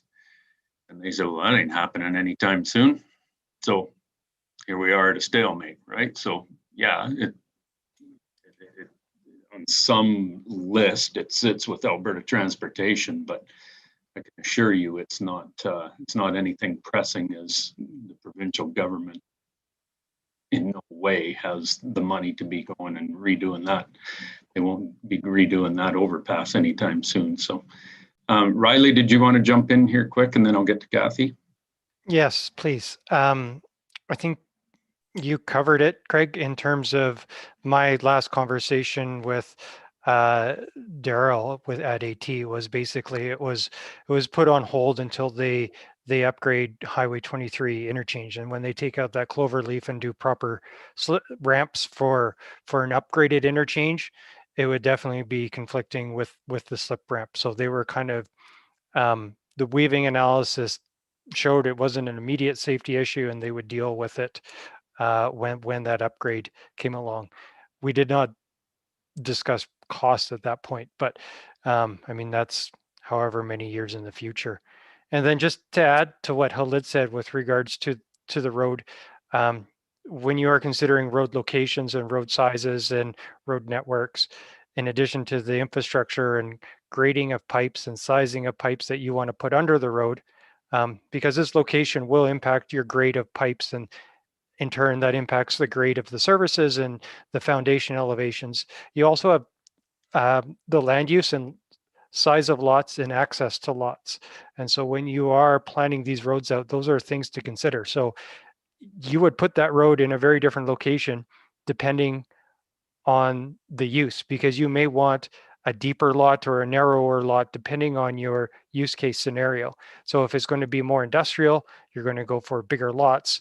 Whereas if you are pushing towards some residential, well, is it going to be more like multifamily or single family? And so there's a lot of impacts in terms of that use and access and servicing that would weigh into size and location of that road. You could take a best guess, but I mean, without an ASP, that's all it is a guess. I can't remember if we showed it council, because internally we had a concept when we were going through the slip ramp conversation. And we did have a bit of a concept in terms of what that might look like. And we made some rather huge assumptions to get there. So it's doable, but again, it's an assumption, and you're kind of handcuffing yourself. I think, Kathy, you made the point earlier in terms of what happens when you don't plan things through or have enough planning in front. And most of the times you end up regretting it. So that's kind of the scenario you're in with that. It's not just the road. There's a lot of things that are impacted by that because it would be a fairly significant road. Councillor Cooey. Thanks, Mayor Snodgrass, and thanks everyone for their input. I just want to kind of acknowledge that I anticipate that probably these two landowners are feeling a bit frustrated and feeling like the town of High River doesn't want to encourage and welcome this kind of development. And I think there's probably nothing further than the truth. I think people like Larry and Jeff and their vision and their passion are the people we want investing in High River and we want to be able to work with. But also we have to recognize that, again, we talked about the overall planning and doing it right. And that is obviously key. But if we can find a way to work with them, if they choose to work through an ASCP would be fantastic. But I also think that council, whether it be this one or the one coming up in the fall, needs to really have a conversation and make a commitment to commercial industrial use in our community because we know it's lacking. We hear it all the time and we've heard it for years, and it's time to bring that conversation back to the table and make a plan to move forward. And maybe that's something we can do in partnership, with this group. But I just wanted to acknowledge that I anticipate they're feeling frustrated. But really, as I said, those are the people we want investing in High River with great ideas and real good passion. And unfortunately, we're just at that crux. That town plan is such a key integral part of our going forward. And, my hope is that we can get that done as soon as possible, and that will help guide future decisions. Thank you. Thank you, Councillor. So a couple of pieces just to close this off for today. The commercial industrial conversation we've had a number of times over the 8 years I've been in this chair. And it's always been, do we want to go down that road, or is Highway 2A between High River and Aldersyde, is that where we want our industrial growth? And, going back to one of the comments that Christy made about how Calgary does it, Calgary, the reason why they have a lot of it is because Calgary does do the base development. They do all the site prep and everything, and it's all ready for these industrial companies to come in and put their warehouses up, and they just plug in. Calgary has that ability that they'll credit card it or whatever it takes to do that. That's a dangerous road for a little town like High River to go down that and be putting that in. And one thing that we've learned with commercial industrial type stuff is it's always said, well, you're so close to Calgary, you're so close to the airport and everything else. Yeah, we are, but we're half an hour, 35 minutes to the airport. Balzac is 5. So when those companies are looking somewhere to go, that's where I go. Like, if you build it, they will come is only a movie. It's not a road that any business or municipality should be going down. There's a lot of failures going down that road because it rarely works. So that's a conversation that we absolutely have to have, and with the work with the CMRB and the growth plan with that, and where our priority growth areas are, and the JPA 3 that Christy was talking about, all of those things are in play now with this, with where we're headed and what High River wants to be. But do we want to invest in an area north of the Hamptons and turn it into an industrial park? According to Remington Developments, who we had at our ECDEV task force, asking them, what does it take? What do you guys want to come in here? And, they were very clear that, access to Calgary. And sorry, but High River's just as close as we are, we're too far away because of what exists right next door to the airport at Balzac. So it's very hard to attract that stuff. It's very hard to develop it. It's very hard to service it. Unless you have a Remington come in that wants to lay out that kind of money in our community. And as much as I'd love to say that's a reality, it's just not. It's just not economical for them to do that. So got to ask yourselves, as the municipality of High River, is it economical for us to do it? Private sector won't do it. Is that an area we want to be going into? Or do we allow our industrial growth to be north? Commercial's a little bit different, where we can, depending on how you define those. So at the end of the day, you know, we've got two owners in this area that want to subdivide. I'm hearing it from council that ASPs are very, very important to us. You know, we want to have things outlined and planned properly so we know where things are. So when we do this stuff, but the ASP that's needed involves all of the owners of this whole area, much like Spitzy Crossing. It has to involve everybody. So the question is, you know, we've got two owners that want to subdivide that, you know, I'm sure would be on board with getting through to the ASP thing and getting that done. And if that's what's needed, they'll probably say, yeah, let's get at it. But do the others want to be involved? Is there anybody else in that? What is there? 11 others, 9 others, 11 in total, 9 others. It doesn't matter the number right now, but do the others wish to be part of building this ASP? Acronyms are killing me.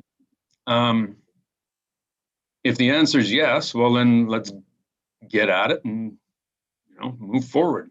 Go with the ASP.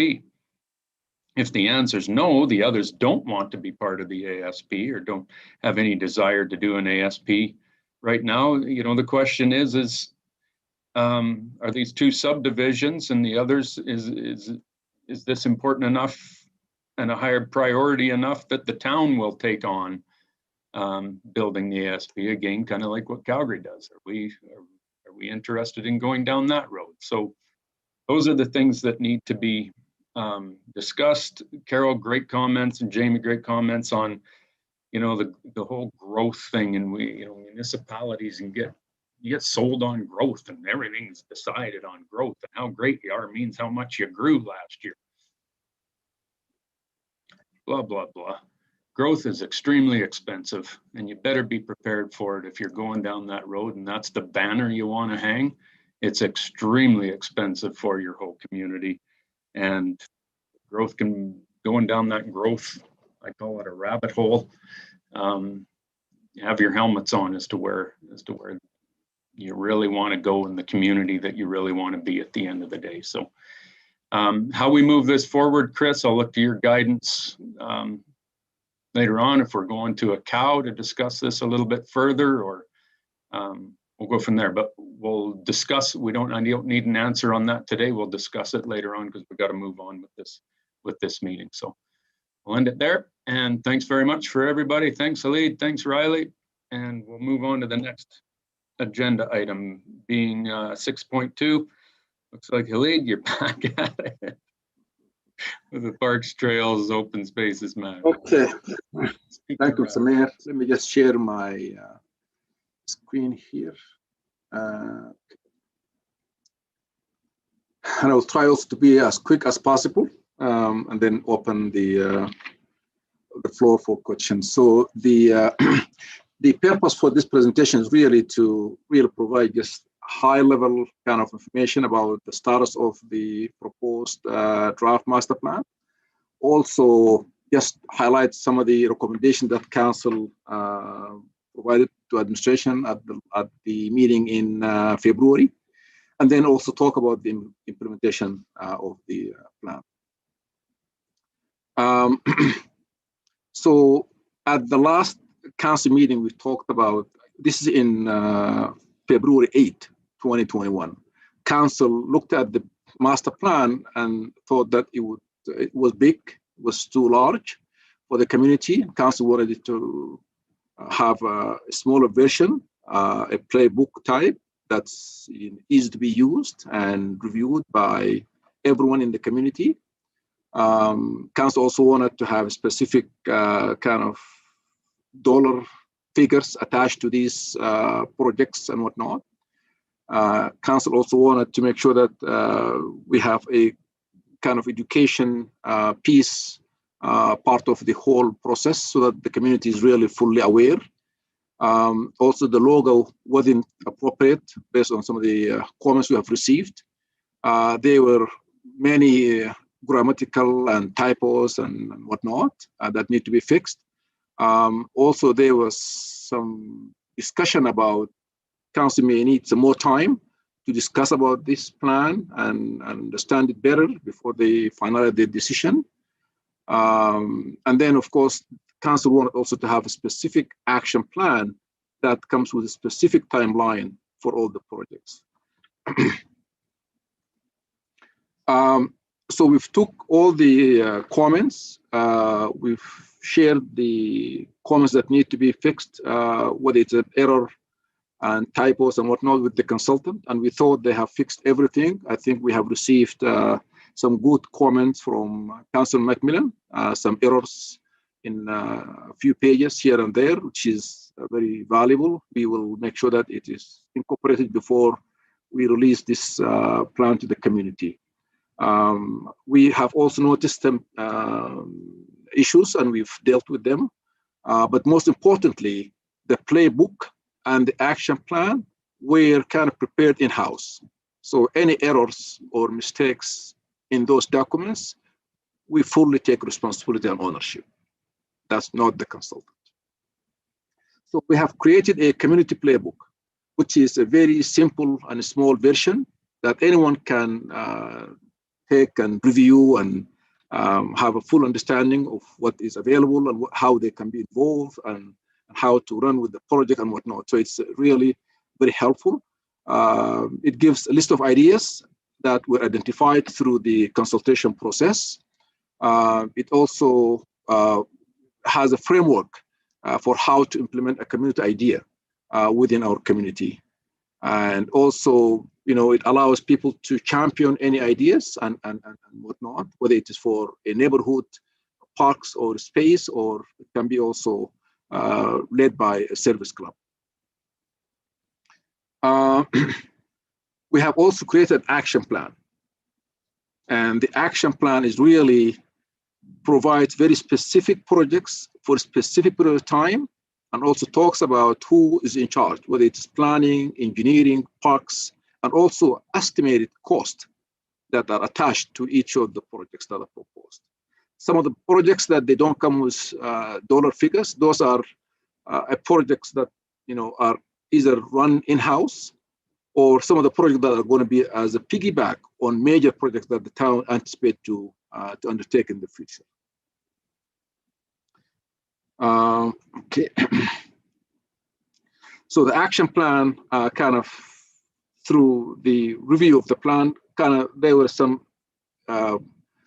themes that emerged, around 6 of them.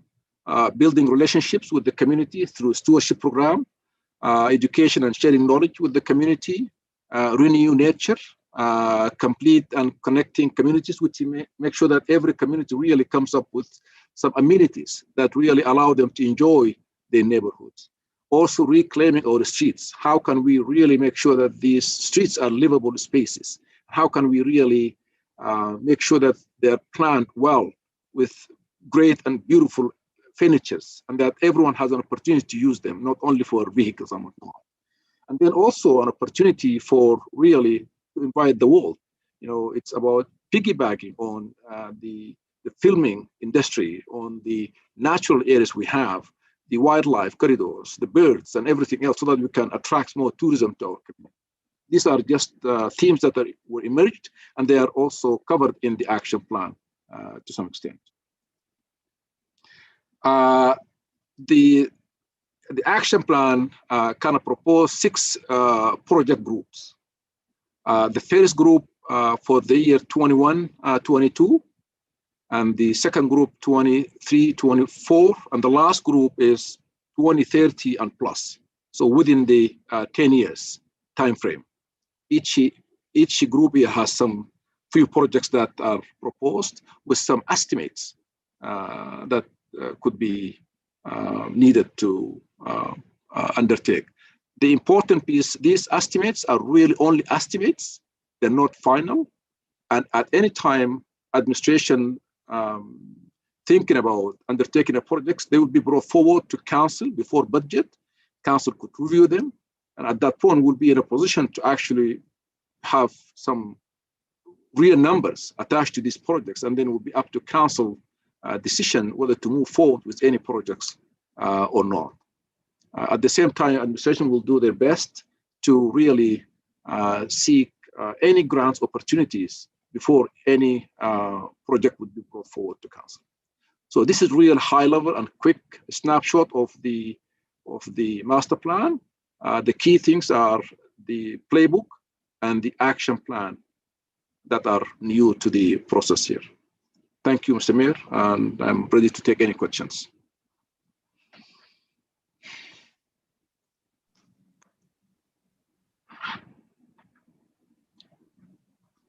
Councillor Masterman. Yeah, thanks, Mayor Snodgrass, and thanks, Khalid.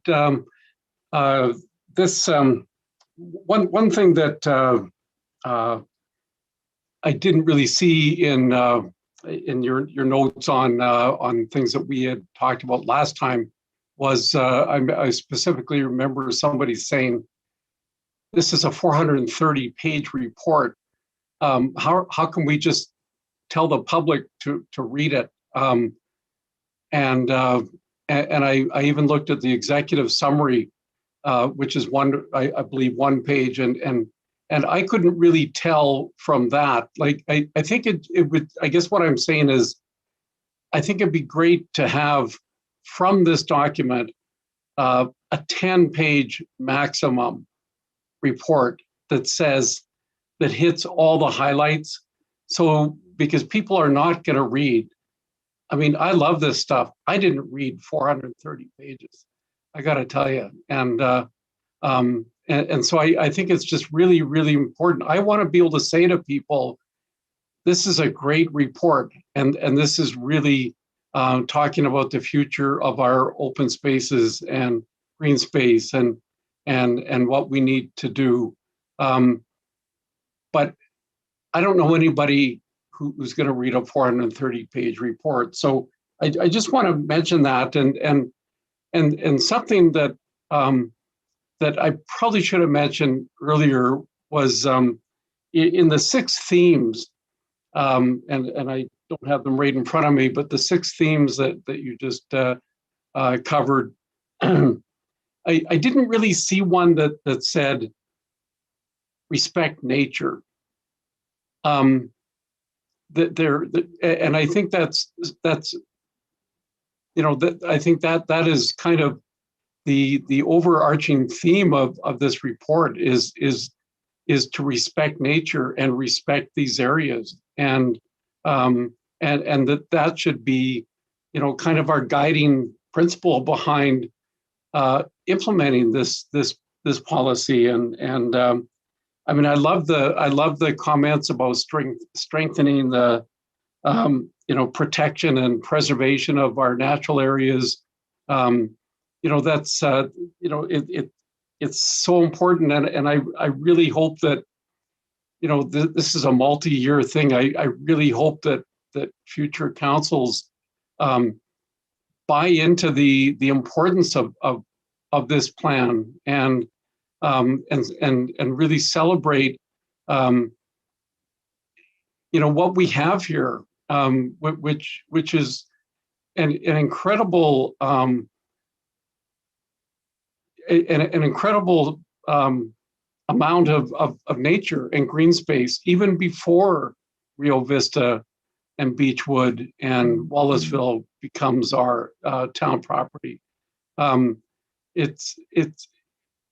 think it's just an amazing it's an amazing policy that I really hope future councils, as they say, buy into and do the right thing. And sometimes the right thing might be doing absolutely nothing. to some of the some of the areas. And so I guess I don't have a report, Khalid. I do want to say, or not a question, I mean, but I do want to say this also has been a long time in coming. You know, it went through some well-intentioned but sort of sabotage by weather attempts to get public input during blizzards and all kinds of things, but we did finally get some input. You know, I think my confidence level, I have to say, in this report was heightened, Khalid, when you were put the lead on it, and I because I knew things would start happening, and good things would start happening with it, but again, you know, I still think to sell this to the public has to understand it, and they have to know at least the highlights without wading through 432 pages or 430 pages to get to it. So that's all I have to say right now, but I'm sure I'll think of something else later. So thank you. Yeah, thank you, Councillor Masterman. I think I did understand Council recommendation and concerns about the size of the document, and I just made my best effort and gave it my best shot and created the playbook. The community playbook is only 24 pages, which really summarize in a very friendly way what the master plan is all about. And so if that still doesn't really satisfy council, then we can always give it another shot. But that's really what I thought might have really addressed council recommendations when it comes to creating a mini version of the plan so that people can access it and understand what it's all about. Yeah, and I'm sorry if you know, maybe I didn't recognize that the playbook was the summary, and that's me. You know, I'm one opinion on council, and hopefully the others saw that, and it definitely did help bring some focus to the plan, the playbook. So it definitely was a good move. So I'll go back and have a better look at it. So thanks.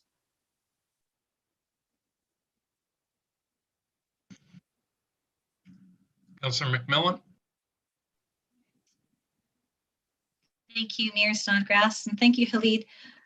Just a heads up, I'm getting a bandwidth low recommendation on my screen, so I might fog out. And thank you for your acknowledgement about the edits, Khalid, that because I did read the entire 430, and I thought, you know what, I should be the proofreader for that consultant. But I have a couple of questions on, it makes a reference that one of the recommendations is that town council passes an additional resolution regarding the use of the entire Ispitze floodway for passive recreation. And I thought that there was a resolution already in place. Is there not? I couldn't hear you very well. Could you repeat your question, Councilor McMillan? Your voice was just cutting. In part of the report, it says that a recommendation is that council passes a resolution regarding passive recreation in the Ispitze floodway lands. And I thought that had been already a resolution. I'm not sure if yet we have that resolution because partially we're really waiting for the provincial land to be transferred to the town, and that hasn't happened yet. Mm-hmm. So we kind of really, everything is on hold for now. And so that's why this is one of the recommendations to go along that way. Yes. Thanks, because I just wanted clarification about that. In regards to the playbook, I think it's a step in the right direction, but I still think it's not exactly user-friendly when I'm thinking about the proactive people who will get things done and work for the community and have great ideas. I think sometimes there's a lot of vocabulary and very high-end vocabulary. So I think if we can just make it a bit more thinking about all literacy levels and the fact that we have multicultures, I just would like to see it a bit more user-friendly. And as a guideline, our High River had made a playbook about how to host an event. So it might be a good idea to find that template because they had illustrations. It made it more of a fun document. And that one was about 40 pages, I think. But it's just to have a suggestion about how we can encourage people to actually read it. And along the lines of what Councillor Masterman said, I am really hopeful that this plan has longevity, not only for the fact that consultants are expensive, but it would be a shame. This is a very well thought out document, and it would be a shame to have it be a dust collector. I was happy to see the action plan because it does delineate timeframes. So I'm really hopeful that this will have longevity. And as just as a side note, I was very impressed with Fiera Biological Consulting's reports, and I found it very fascinating because they're the science minds. But first of all, they had no typos. But second of all, I actually reached out to them to give my appreciation. They did such a deep dive into the whole wildlife management, environmental scope, and I was just really, really impressed with that consulting firm. So I think if we ever need a consultant for any biological, but I think Fiera outshone themselves for sure. But thank you to you and your team as well, Khalid. And yeah, thank you.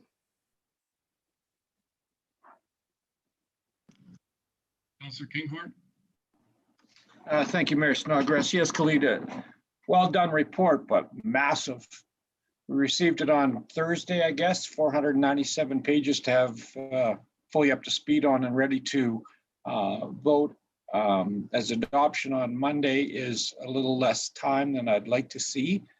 I would have liked to have seen this report come to a COW meeting, like where we sit down and go through the whole report as a group.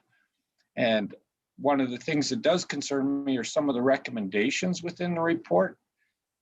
My understanding is that these are only recommendations, but when people in the public get those sorts of things, they'll look at it and say, hey, it was a recommendation in the report, you got to do it.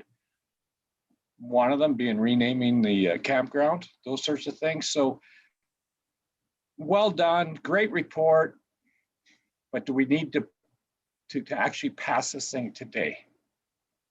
That's my question, I guess. I would like more detail on it.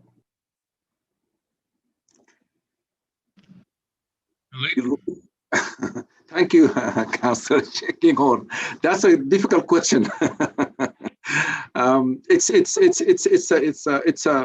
a project that really has come a long way, and this is almost because we've started this project in 2019, so it's almost 2 years right now.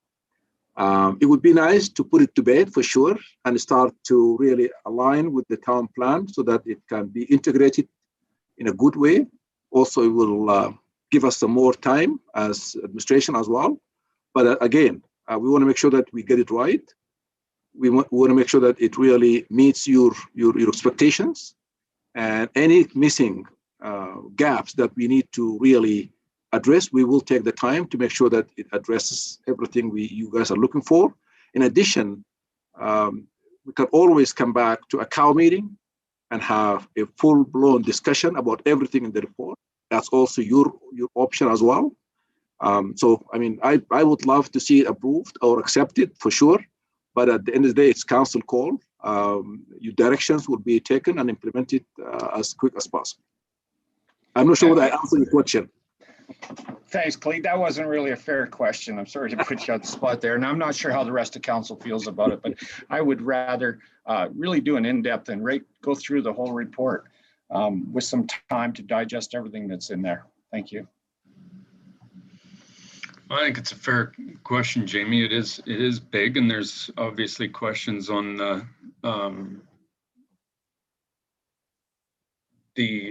briefing document, the community playbook.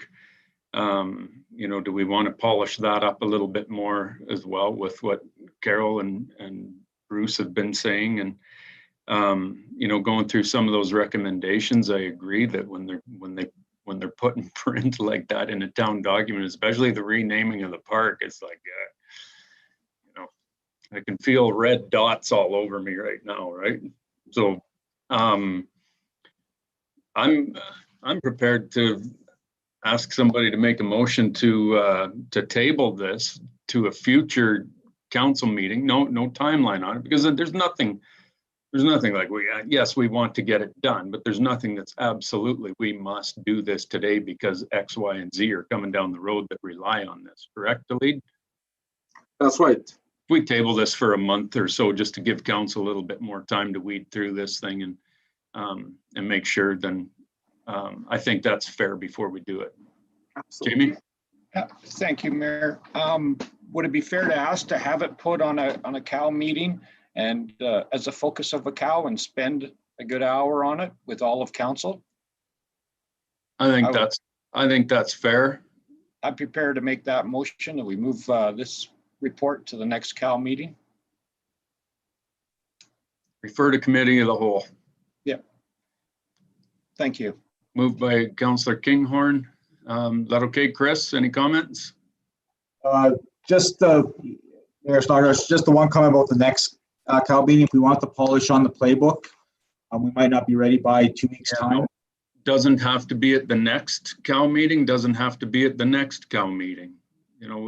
Let's. We want to do this right. We don't have to do it fast. It does not have to be at the next one. We would like to have it kind of considered by council before budget, so that any of the budget implications within the action plan are considered by council as part of the budget process. So that would be one of the key timelines that we want to make sure that council is comfortable with the plan as it is and observe.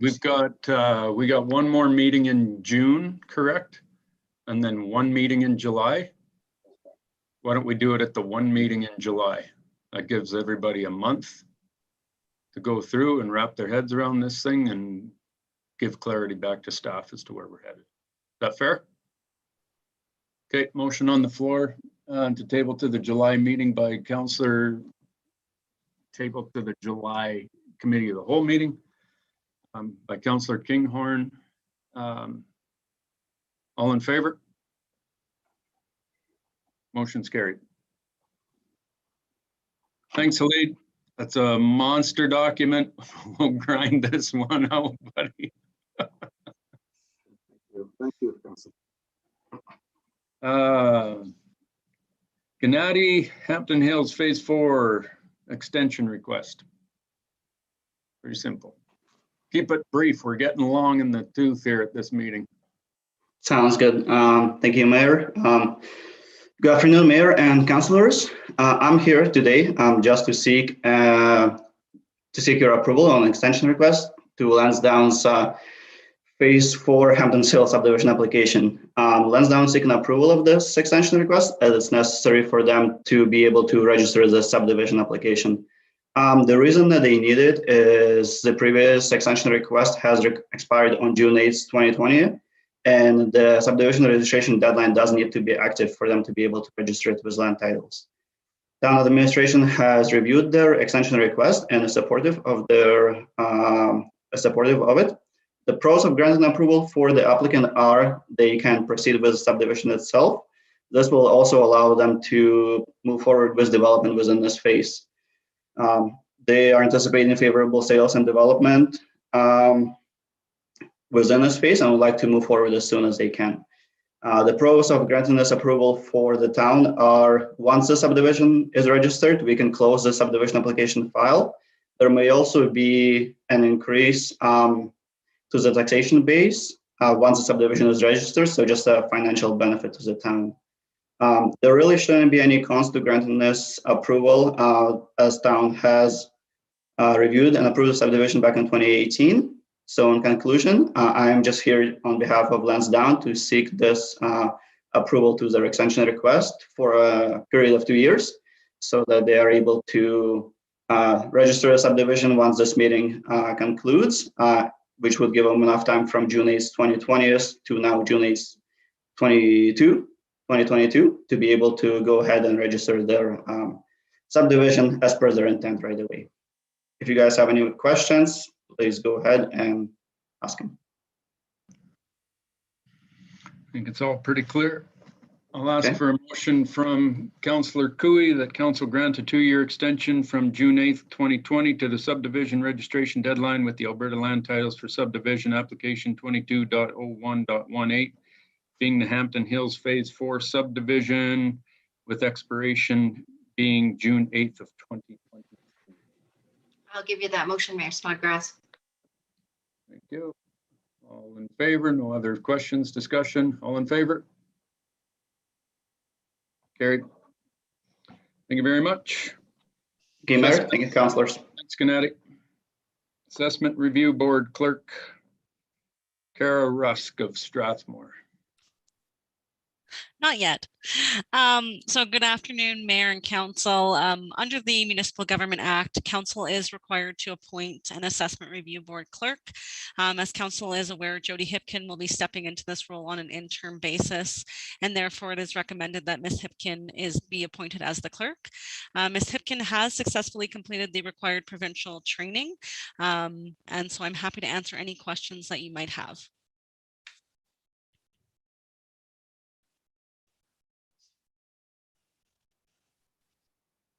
Questions from council? As for a motion from Councillor Masterman, the council appoint Ms. Jody Hipkin as the clerk for the Local Assessment Review Board and Composite Assessment Review Board to fulfill the roles and responsibilities set out in the TELUS Assessment Review Board bylaw for remuneration to be paid in accordance with Jody Hipkin's existing employment contract. And the council will rescind resolution RC 201-808-13.1012 being the appointment of Strathmore's very own Ms. Rusk as the Assessment Review Board Clerk. I'd be happy to make that really long motion, Mr. Mayor. Thank you. Questions, comments, all in favor? Carried. Okay, item 6.5, I'd like to introduce Strathmore's very own and the pride of Mayor Pat Fuel, Ms. Kara Rusk today. So good afternoon again, Mayor and Council. The town receives multiple proclamation requests each year to be signed by the mayor. In order to provide some clarity in terms of which proclamations should be signed, administration has prepared this draft policy. This policy has been developed to mirror the letter of support policy and requires proclamations to come to council for a decision. The policy establishes criteria for when proclamations will be signed and includes when the requesting organization is a registered charity, nonprofit, or social profit and has a viable chapter or presence within High River. The cause or occasion must be an initiative of the town. The cause must be one of benefit or significance to the majority of citizens in High River, or the requesting organization is based in High River and has a local chapter or representative in High River. Proclamations that meet the requirements of the policy would be added under council correspondence for action, so similar to what we do for the letters of support, and those that don't meet the policy criteria would be added under council correspondence for information. So I'm happy to answer any questions that you might have.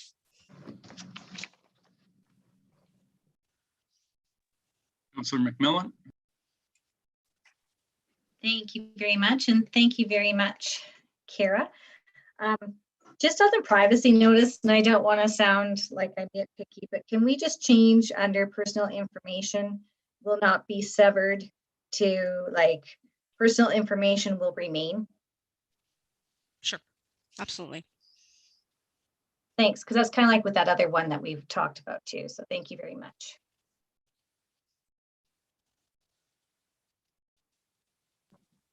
Further questions? I'll ask for a motion from Councillor McMillan that council adopt the proclamation policy Let's Serve POL 105. I'll give you that motion. Thank you. All in favor? Carried.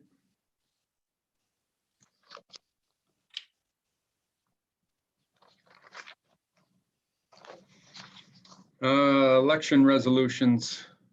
Kara. Perfect.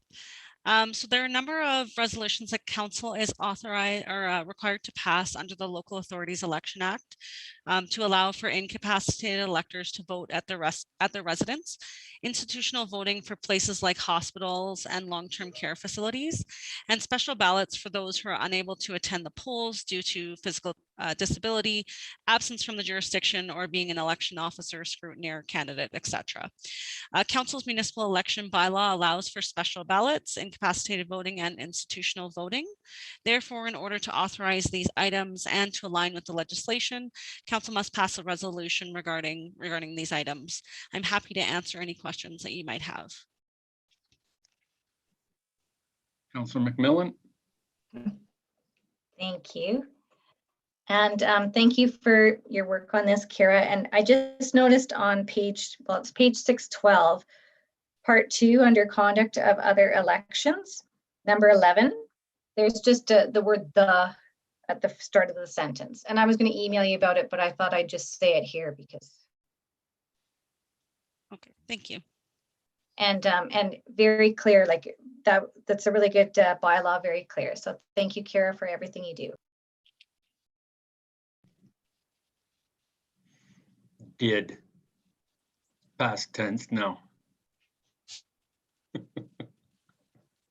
Told you you were going to enjoy your drive to Strathmore after today. I'll ask for a motion from Councillor Kinghorn. The council authorized the returning officer and everything else that Kara has written here. I'm not reading this whole thing out. Thank you, Mayor. I will give you that motion just because Kara said so. Thank you very much.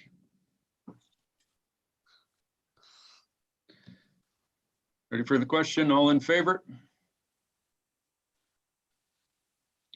Carried.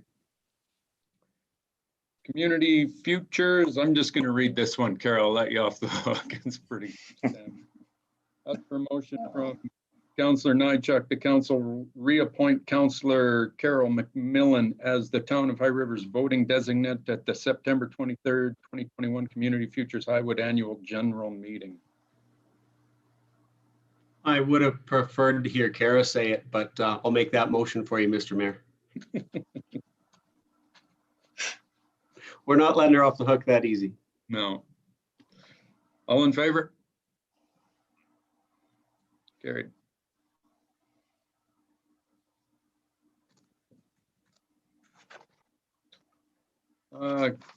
Kieran with the Community Bursary Program. Thanks for waiting for 2.5 hours. That's okay. Good evening, Mayor and Council. In January of this year, Council passed the Community Bursary Policy. This policy spells out criteria that high school applicants must meet in order to be eligible to apply for the Community Bursary that can be used towards post-secondary education. The policy requires each school division to review the applications against this criteria and to make a recommendation to Council regarding the successful recipient.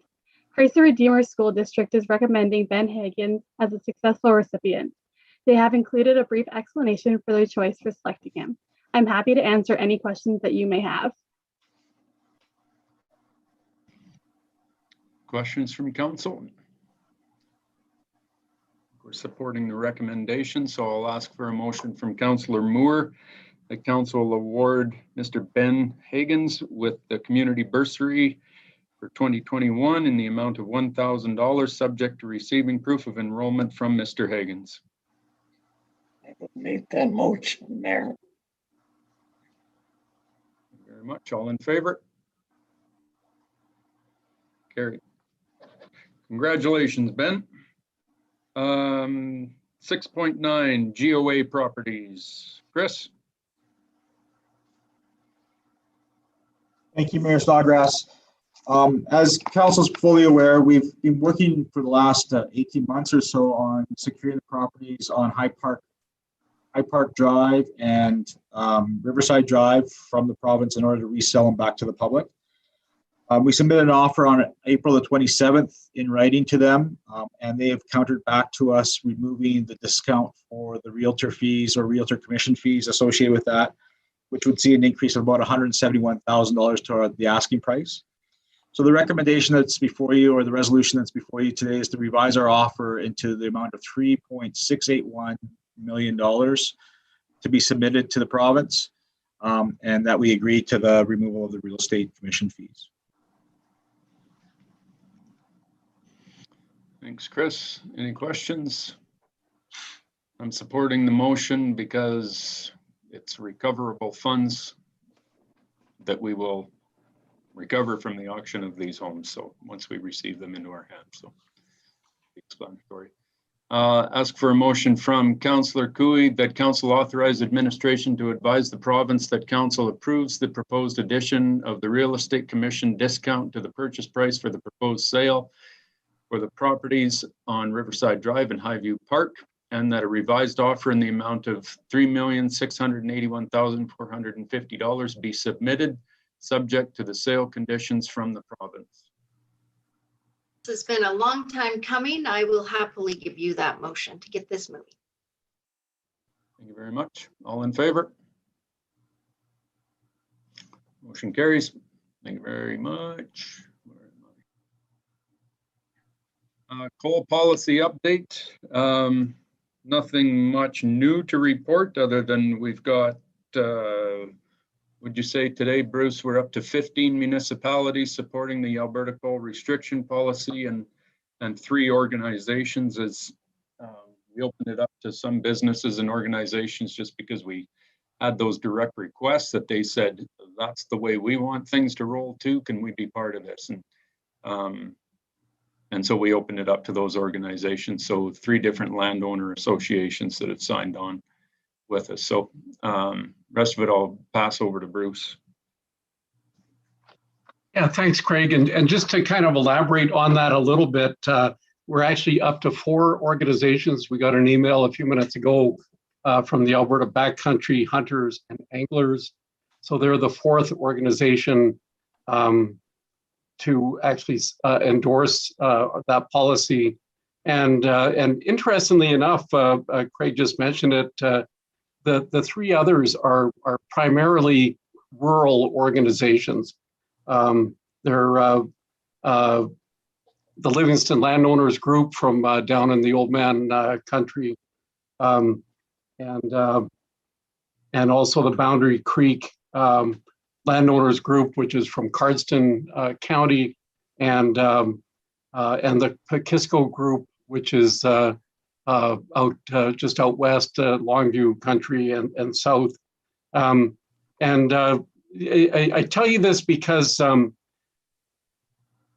certain premiers like to make this sound like this is an urban, that any opposition is strictly urban, and that and if we only understood the issues, we wouldn't be opposing coal mining. So and to me, it's really interesting. Of the 15 municipalities that have signed so far, and I believe Craig asked for a deadline of July 15th for municipalities to sign. So we've got another month or so, but 4 of those municipalities are rural.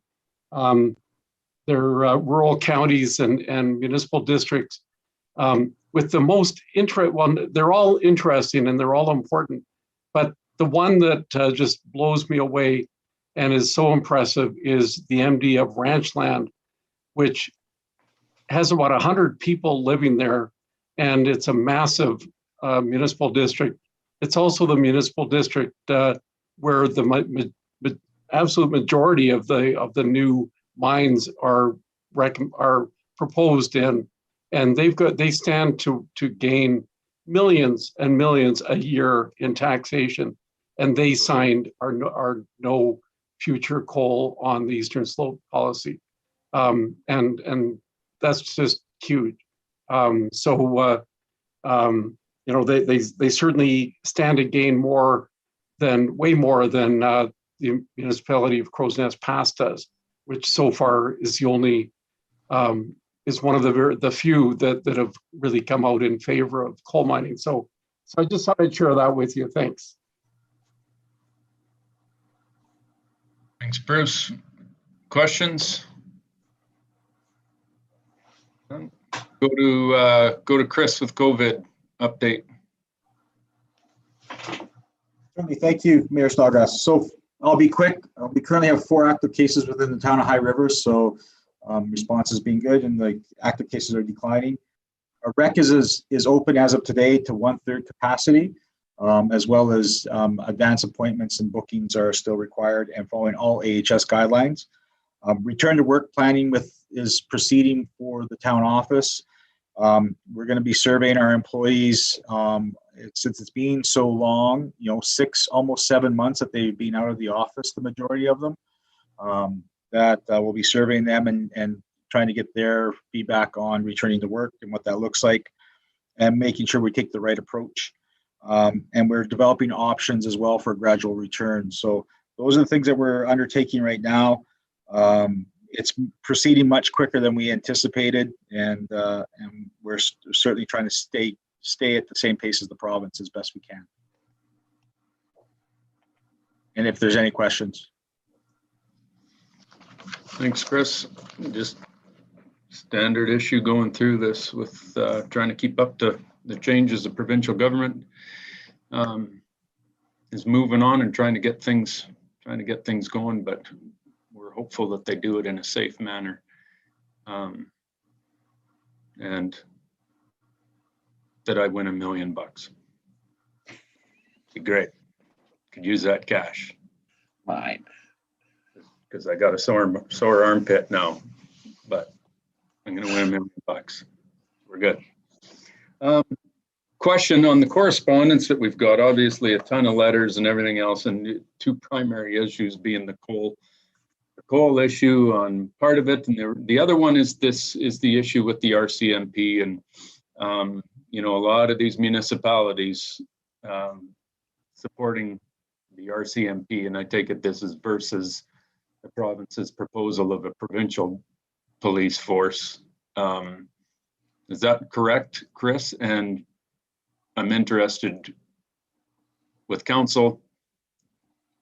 Do we want to be involved in this? And I think we should, but that's my opinion.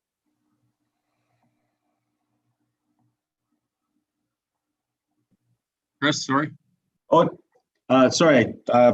Yes, this is. Just wondering, is this the same thing, or like it's all about this provincial police force? Yeah, a provincial police force is not gonna. It's going to be an extremely expensive venture to roll down. It's not. Again, I think it's playing optics on people that how mad people were at the rural policing and everything that was not happening and wasn't funded by the province beforehand. Seems to be much more under control now, although there are issues with that. But saying that we're just going to do our own thing and go it alone and do our own provincial police force, boy, oh boy, I don't know that that's a good idea, but that's my opinion. Councillor Kinghorn?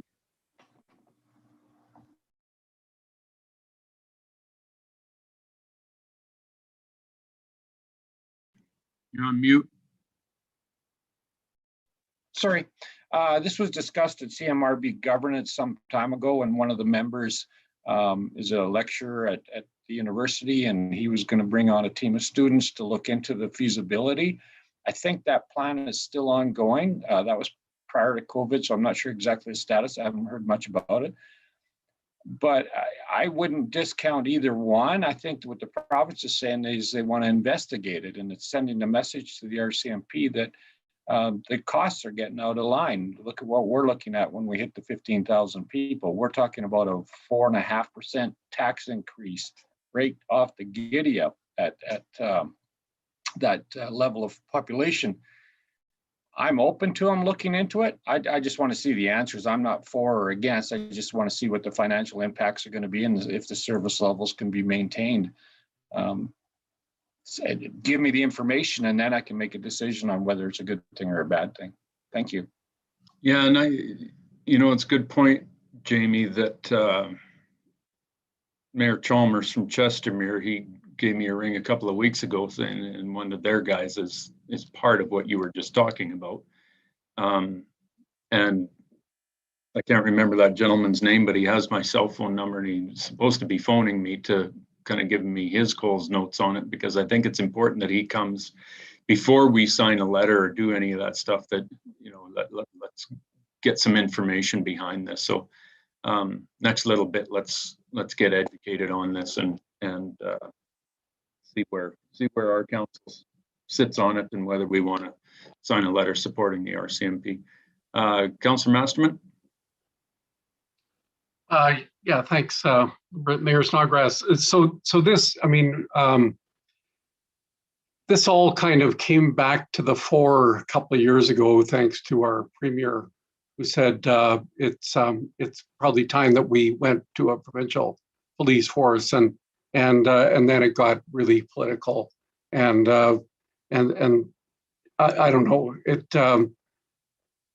definitely before we did anything on it, we'd want to look at it a lot closer, but I don't know if we really have to do something just because others are, so what? It's not going to happen. It was, mumblings of the premier, and I don't think anything's going to come of it. And just because other councils are voting on it, I'm not sure that that's a good enough reason for me to look at this. But definitely, I'll be with the rest of you on this. And but we'd really have to delve into it and investigate the pros and cons before we did anything. So thanks. Well, I'll talk to Mayor Chalmers again and see if this individual can come and at least do a quick delegation to us to get us up to speed as to where they're at with it, and then council can decide if we wanted to do a letter or anything. Councillor McMillan.